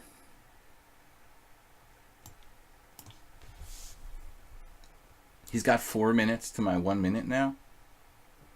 He's played perfectly. This setup is known, and the idea of doing the pawn sacrifice d4 supported by c5 is pretty sophisticated and dangerous positional idea. I think most people wouldn't find this unless they played a player like me on a regular basis who employs this opening.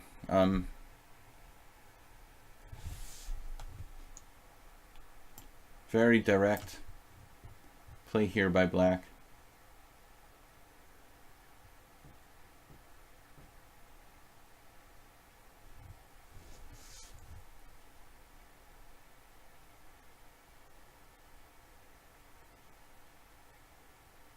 Don't I have something? Okay, I'm winning a pawn. I don't know.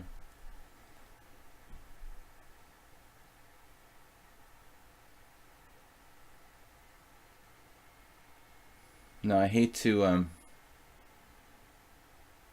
take material all the time. Wow, h6. Could consider sacrificing a piece. Also, h4 is crazy, but maybe not ridiculous. Knight takes f7 is interesting.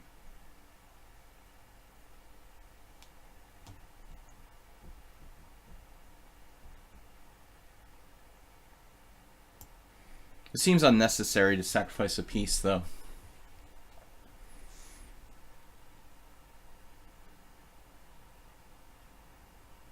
But his play is extremely strong and ambitious.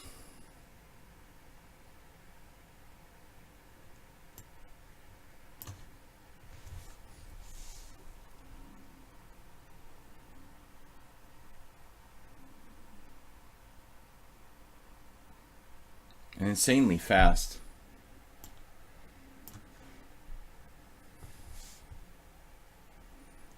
He only plays mostly bullet and blitz, but only 1900. But he's playing bullet speed.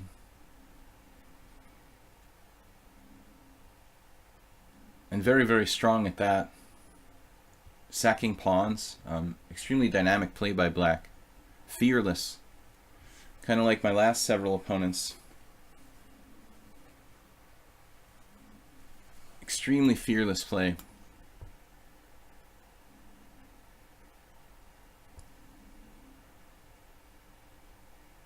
My knight on h3 is bad.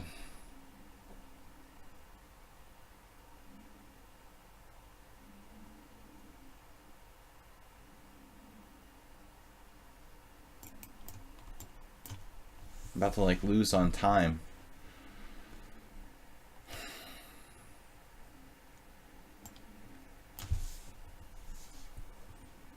This was probably a bad move. Just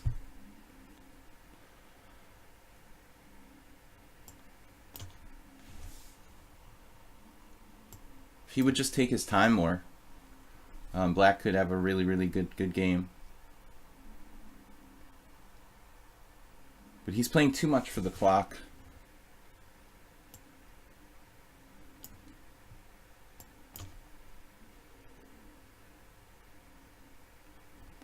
Just it seems like he's only caring about the clock.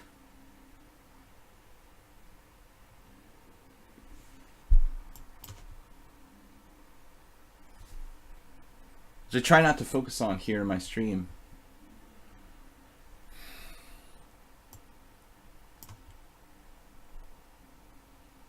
That's why I play with increment.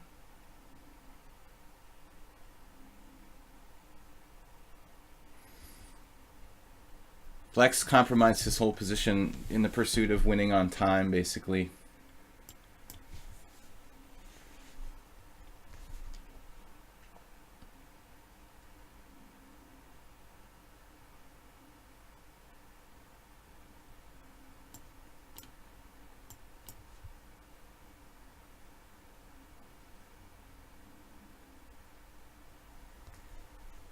I hate when the games are about that.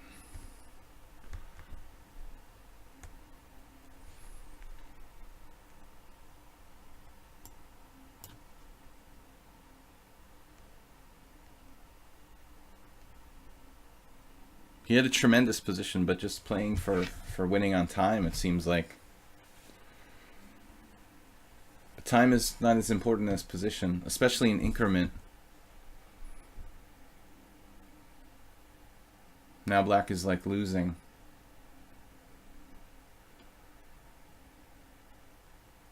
I think he was clearly better. And it was a great pawn sacrifice, but you need to take time and try to find very precise moves. Giving up the dark squared bishop was a very, very big concession here for Black.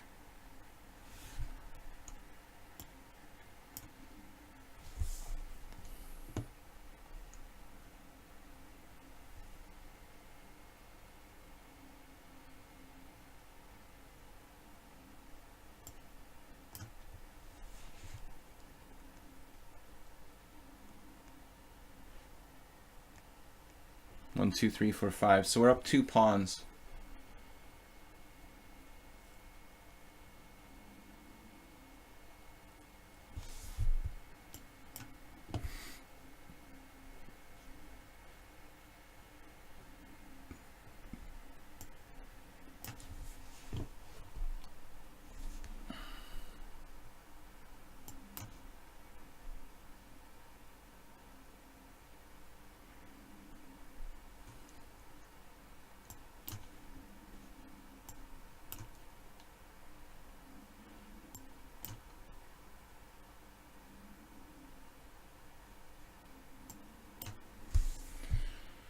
I guess I'm screwing this up.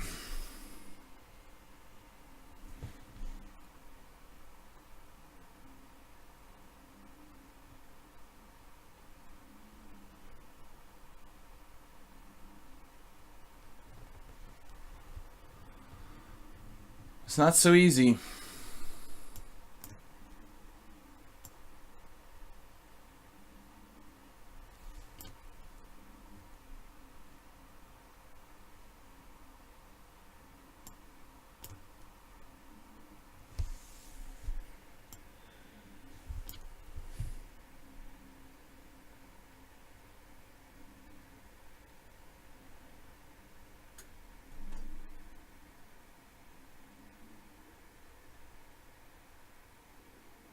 Whoa. What a move.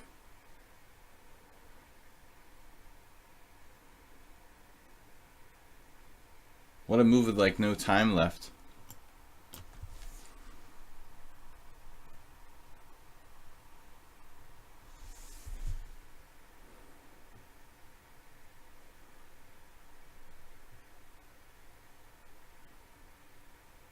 Look at that.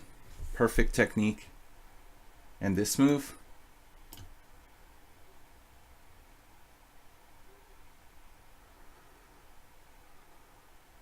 Oh, he made a mistake finally. Wow.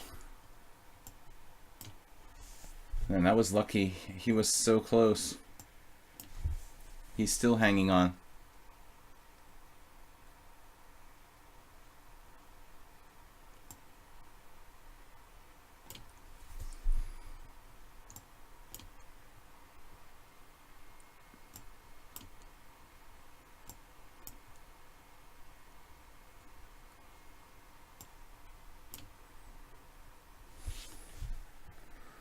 Crazy bullet player.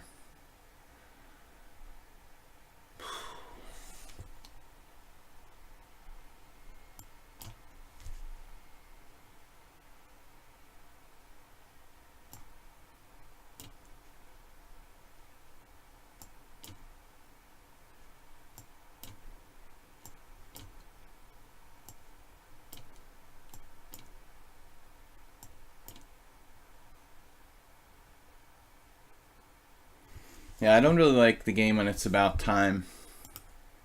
I really try to create like more games where we have more time and trying to play quality moves. This just felt like I was playing bullet chess. Alright, Santa Claus, Etium, Arsenal fan. We'll try to play as many challenges as I can. We've got like 30 minutes left.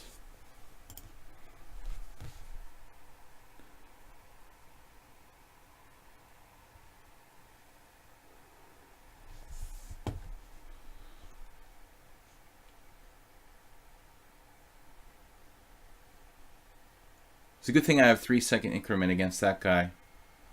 That's why, I mean, I don't want it to become like totally degenerating into like a mouse battle, because I'm not, you know, that's not chess to me. Like, we're just clicking the mouse. All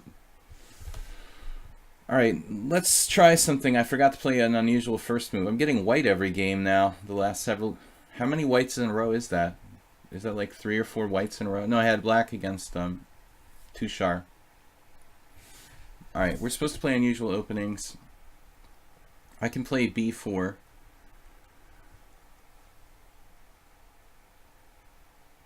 My options are limited now. Let's play knight c3. Some sort of Verisov.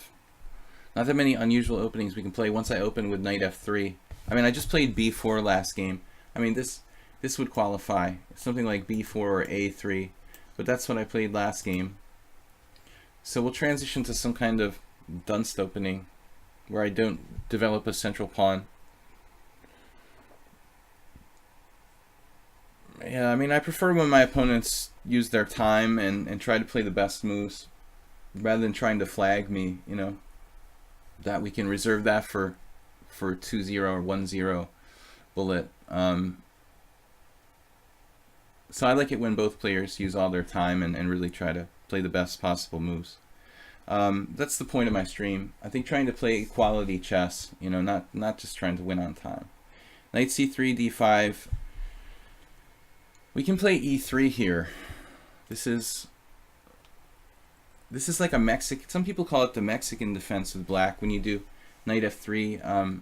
I mean knight c6 on move 1, and then like knight f6. But International Master Georgy Orlov promoted this system called the Two Knights Tango, and I think he even wrote a book on it, published by Yasser Seirawan's company back in the 90s, called the Two Knights Tango. We can do a reverse Two Knights Tango if black plays like c5.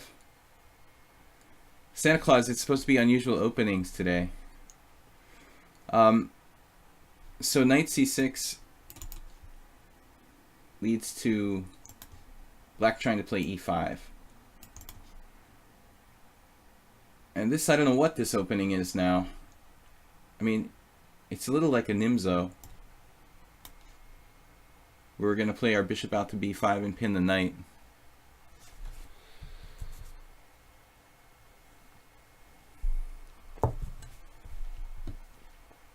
But you guys can challenge me to 7+3. I mean, those games are, I think, a little bit higher quality than the 5+3.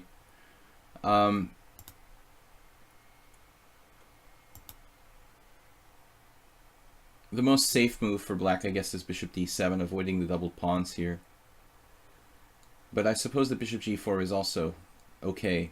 It's okay to allow the doubled pawns. It's not so bad.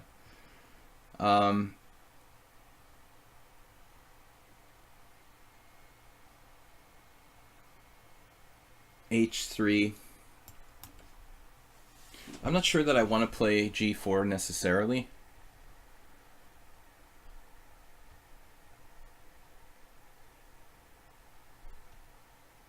Maybe I take the opportunity to double his pawns here. This is pretty much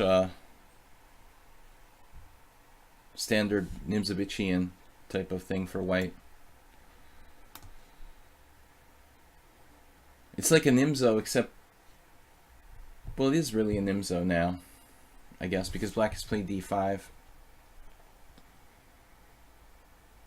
Nimzo Indian defense in reverse. Alright guys, tomorrow night is my subscriber stream which means that we're going to do like game analysis with the subscribers.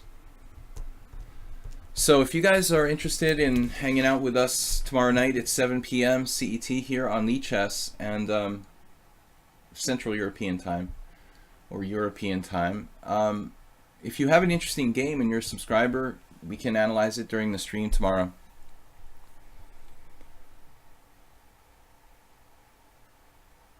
I like to have time to think, especially when I'm trying to play, you know, instructive chess here.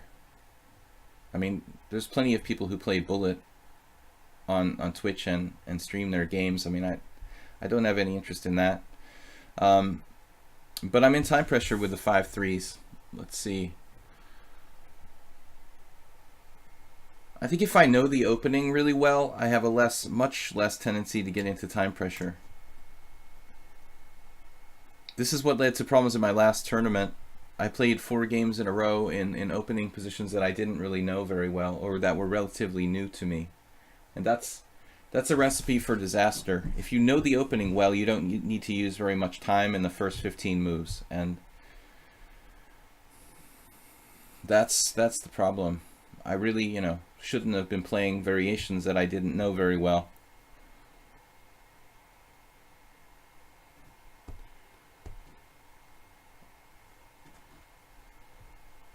So here, I was even thinking that black could play like bishop b4, but that looks like a tempo loss. Actually, in fact, we can transfer knight e2, knight g3 if he tries to do anything like this. So it's not easy for black. Maybe just taking on e4 leaves his pawns isolated. I mean, I'd rather be white here. It actually looks like some kind of 4 knights opening. I mean, you know, 4 knights defense, or whatever you call 4 knights game. 4 knights defense. It looks like a 4 knights game. But easy to play this position. I don't need too much time here, you know. There's not too much going on. Kind of a technical. But bishop g4 by black is risky. So he actually doesn't have very many moves in this position. It's kind of insipid, but this move is probably best. An alternative might be to play queen d6, but that's pretty artificial.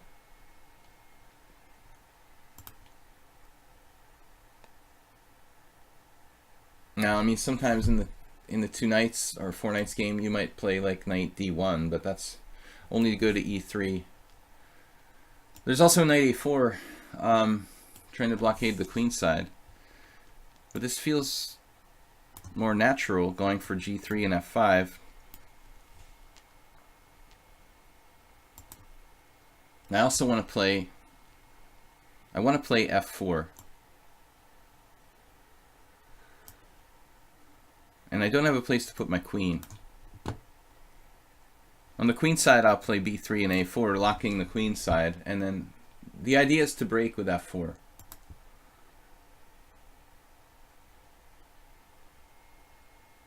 Or else start a direct attack on his king with knight f5. You know, here g6 allows bishop h6.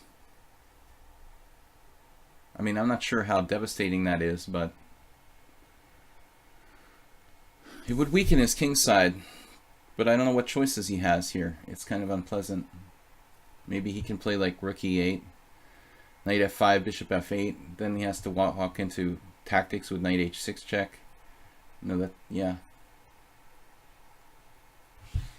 So maybe he can play like rook b5 and transfer his rook.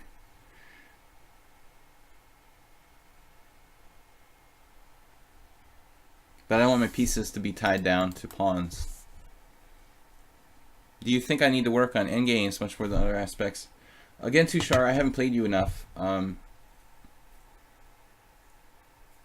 I would say, like, tactically you seem pretty good. Most people need endgame. I would say strategy, you know, positional strategy and endgames would be, you know, what most people in your position with limited experience would need to work on. Everybody can improve in endgames. This looks like a very strong attack now. Queen e6 though.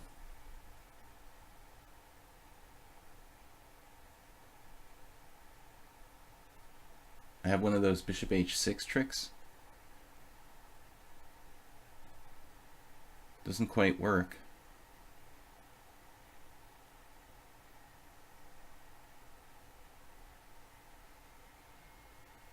It looks like it should work, but I don't see it quite working. I don't know why I'm doing it.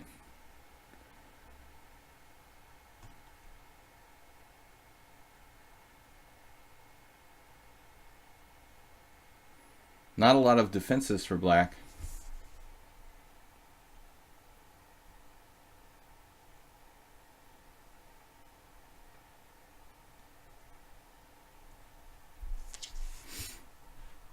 Yeah, this is sort of a dumb idea.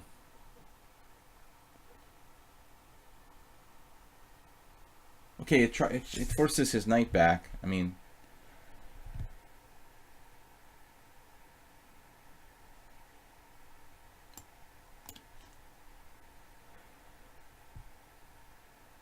now we have to get reorganized.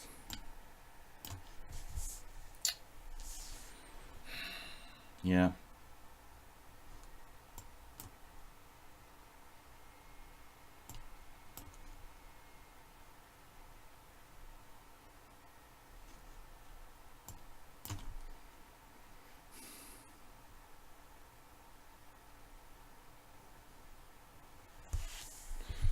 I mean, strategically, black is in a very bad place here.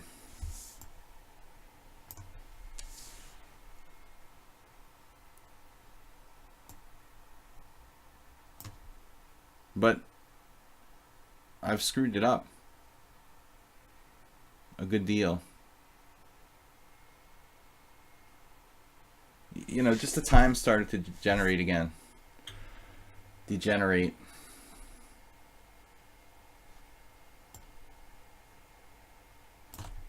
That wasn't a good move. I think he might have had better than bishop d6.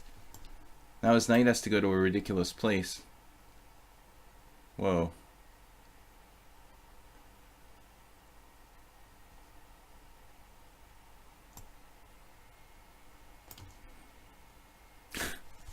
That's kind of crazy.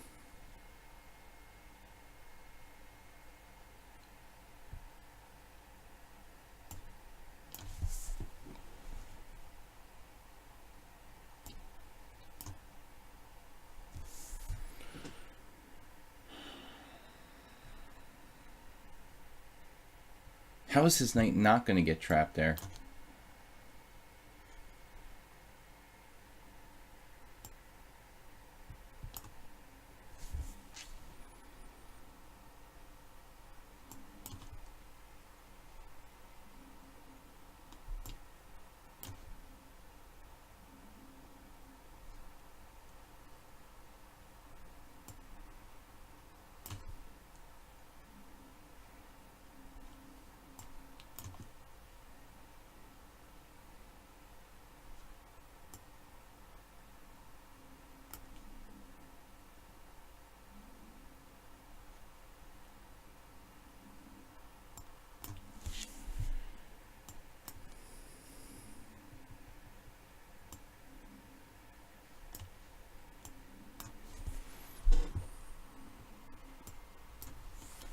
Here we go with the bullet chess again.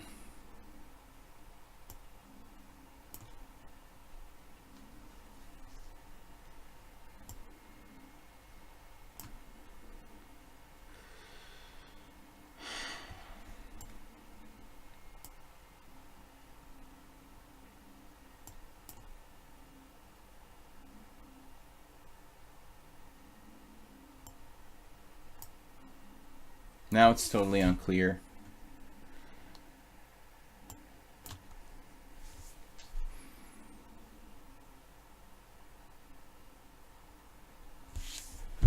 screwed up the entire position. Obviously, I was just winning.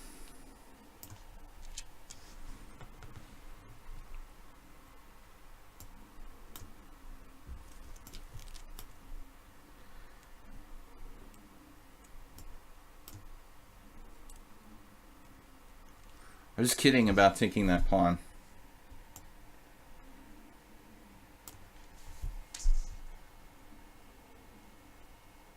Alright, I'm just going to offer a draw here. I don't know what's going on.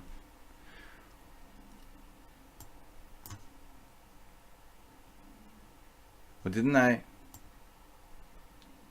He has a move there too.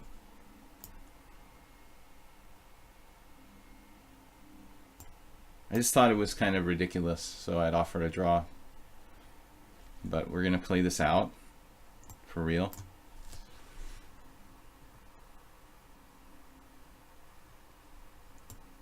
I guess I'm going to lose.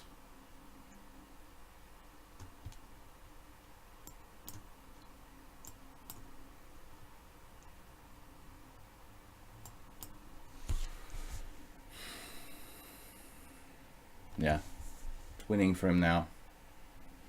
Another bullet game victory for black.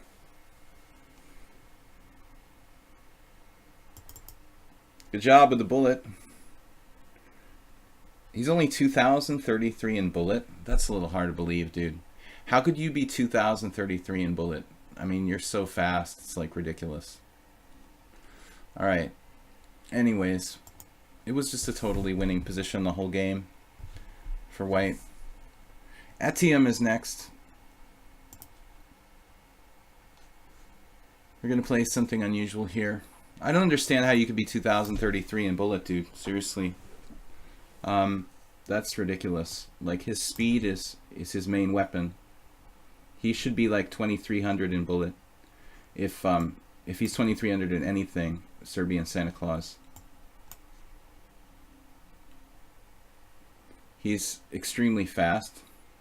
Saw a lot of tactics there with no time left.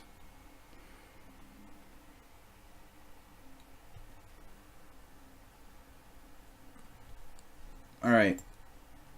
This is a bad decision by white to take on c6.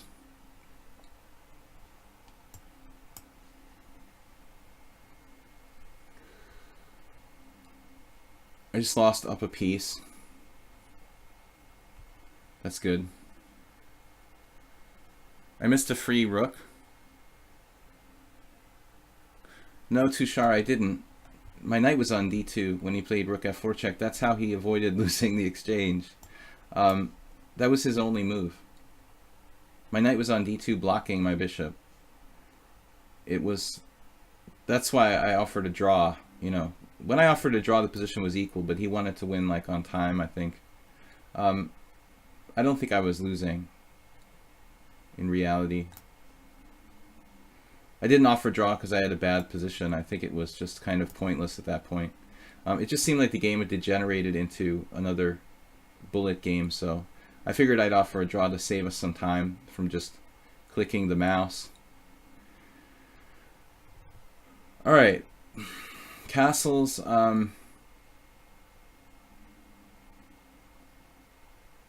This is an interesting setup here. Etium 1300. I mean, do you read this? Did you read this in a book, or did you just make this up? Like this idea of playing knight takes c6, followed by bishop d3, knight d2, and b3. It has the look of something that's like not like you just played it, like you learned it somewhere. And I'm curious because all classical chess literature says that like knight takes c6 is like bad for white, yet I encounter every day amateur players who do these kind of setups with white as if like they were taught to do it by some kind of video or book or something. And I'm just curious, like, who, you know, where did you come to start playing a setup like this with white? It doesn't seem that bad, yet all classic literature says that this type of exchanging on c6 is bad for white. I'm just curious if somewhere someone teaches people to do this, because it's very, very prevalent. Maybe I should just break down and play d5, I think. I normally try to play a d6 based setup, but it just, I don't know what to do. I'm a little bit flustered, I guess. You make up all your openings.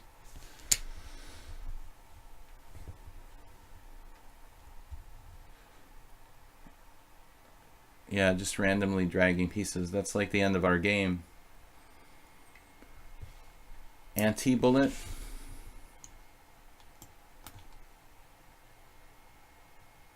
That's why you're 2033 in bullet.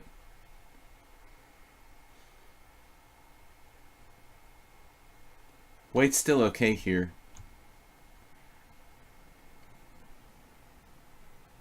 He has no weaknesses, really. A little bit here on c3, but it's kind of hard. Honestly, it sort of makes me sick every time I see like knight takes c6 in the opening. It sort of makes me feel like kind of grossed out. Like, why do I play this opening when people do like knight takes c6? It's trading a piece, you know. It actually takes some of the fun out of the game. Trading that piece really early is something that makes it harder for me to play for a win when they do that. Early exchange on c6 is making me almost want to like not play knight c6 in the Sicilian, which is a main move and perfectly good for black. This is very Nimzovician, the way that white's playing this game. Blockade strategy, giving up the center but then blockading squares in the center. It's totally according to Nimzovic's principles. Non-classical. He's got very good control of a lot of key central squares with these pieces. And I think that gives white an equal game here.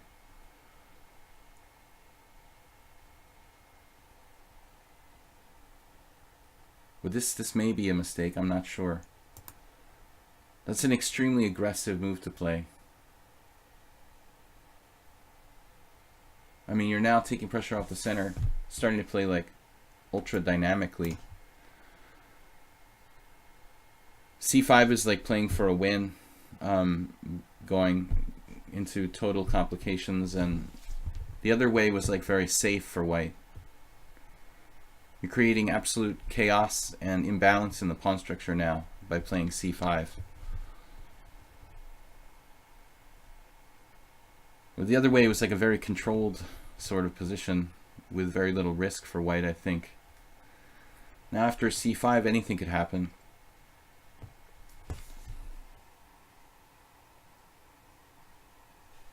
Bishop b5 check when you want to play the Najdorf. Yeah.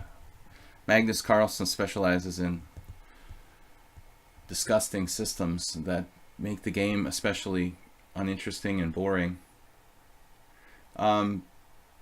Because he's very, very strong technically. You know, he likes the bishop b5 variation. He likes to take the fun out of the game, basically. Now this pawn is just hanging, so I think we got to go with the flow here.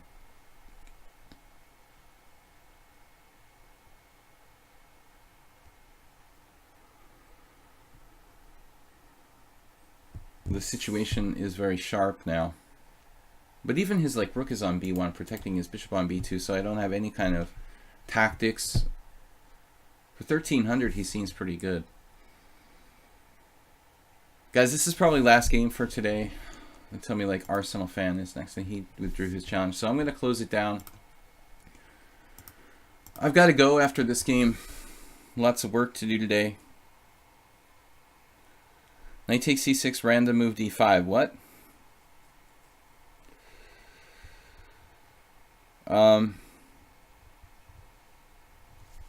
I was frustrated because you declined the draw. Well, I mean, I just think that it's random at that point. That's why I offered a draw. I'm not trying to, like, you know, cheat you out of a good position or something. I really didn't think you were better at that point. I just thought it was absolutely unclear, and we'll save time by moving on to the next game, because it's just degenerating into a bullet game, which is what I try to avoid. This is a very strong move, dude. Bishop there. I mean, this is pretty quality play by 1300, honestly.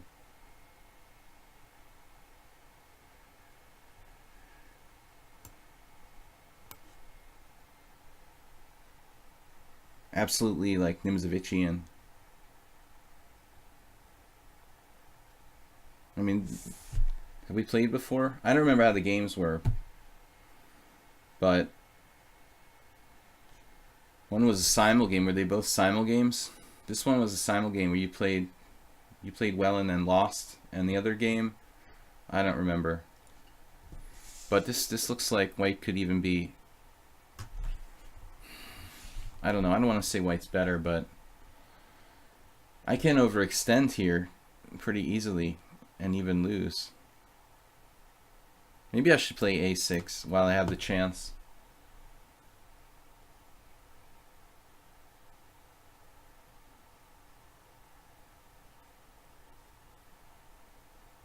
So like d5, knight c4, extremely dynamic position. I'm not sure it's even good to play that for me.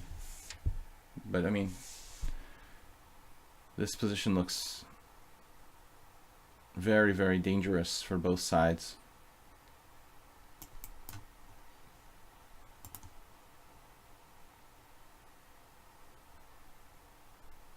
d4, knight c4.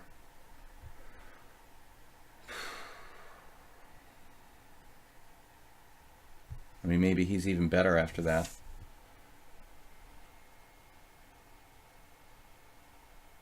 Knight h5 is interesting. Trading. Trading bishops. White has a very good blockade of the d4 square. I'm not sure this is great for me. But if you were 1300, I would be I'll eat my shirt. I mean, this is like really sophisticated positional play. Maybe Etienne has some weakness tactically, but I don't know. White might be better here after 17 moves. Because my center is blockaded, and that can become a problem. That's the exact strategy that Nimzovich, you know, advocates in his classic books. Shaposhnikov was banned on chess.com. Yeah, he's here on lichess. Well, I don't really, you know, care about chess.com. I wouldn't have any opinion one way or the other about what they do, and if what they do is correct or incorrect. I think that players should be judged irregardless, you know, separately. It is weird. It could be weird, but chess.com is chess.com. I wouldn't translate it to whatever's happening here. I don't really like chess.com. These are people who don't normally care too much about whether people cheat with computers. Okay, I have queen g5, a threatening mate. But at the end of the day, you know, he just avoids the one move threat, so I don't even know if that's a good thing to do.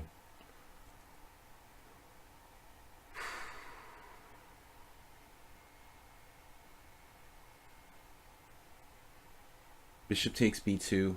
I might as well make this exchange. It doesn't really matter one way or the other, and I'd rather not have my king on g7. But it's weird that Shaposhnikov, or a player of his caliber, would get banned on chess.com, but I wouldn't know if that, you know, would really have a lot of meaning or not. You know, I don't know. But the problem is, any kind of time you have real prize money in tournaments, you know, even grandmasters start cheating. I mean, that's a real fact of life.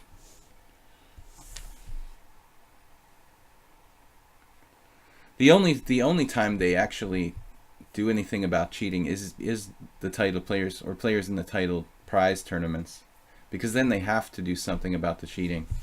They can't have people like blatantly cheating in money tournaments or money, you know, they have to do something. They're forced. When high profile players start cheating. But in general, they don't do anything about like random cheaters on their site at all. Lichess is the best. If I had to pick a second best site, maybe like ICC, but a lot of times they also just totally ignored me when people blatantly cheated against me. So I don't really play at ICC anymore as well.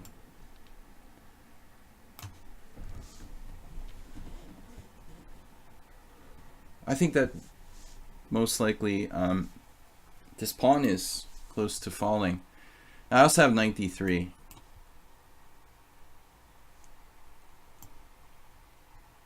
It's just a good square. No immediate win that I can see.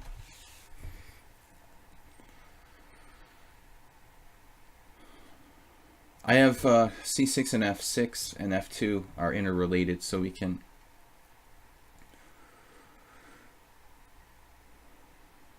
I can play queen f6 and probably just pick off his c6 pawn and I'm winning.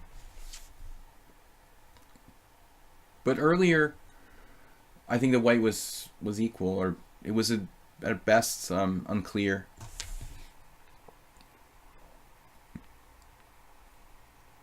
Guys, I'm going to take off after this game. That's a nice move to find. You know, knight f3, nice try.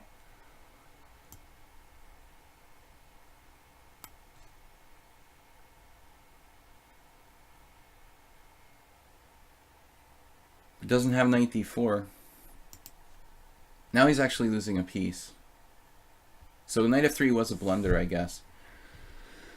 But the idea was an alert, tactical idea. Well, he's got b6 now, but all of his pieces are hanging. So, you know, earlier I was saying that he played well for his rating and it was an interesting game. I would like to see the evaluation. I mean, I think that white was fine, sorry, after the opening. There are actually games here, but, you know, the only people who have played this that are grandmasters that I know, Fogarashi, Tibor, and Vargas Zoli, and they know that this isn't good. You know, they just played it anyway.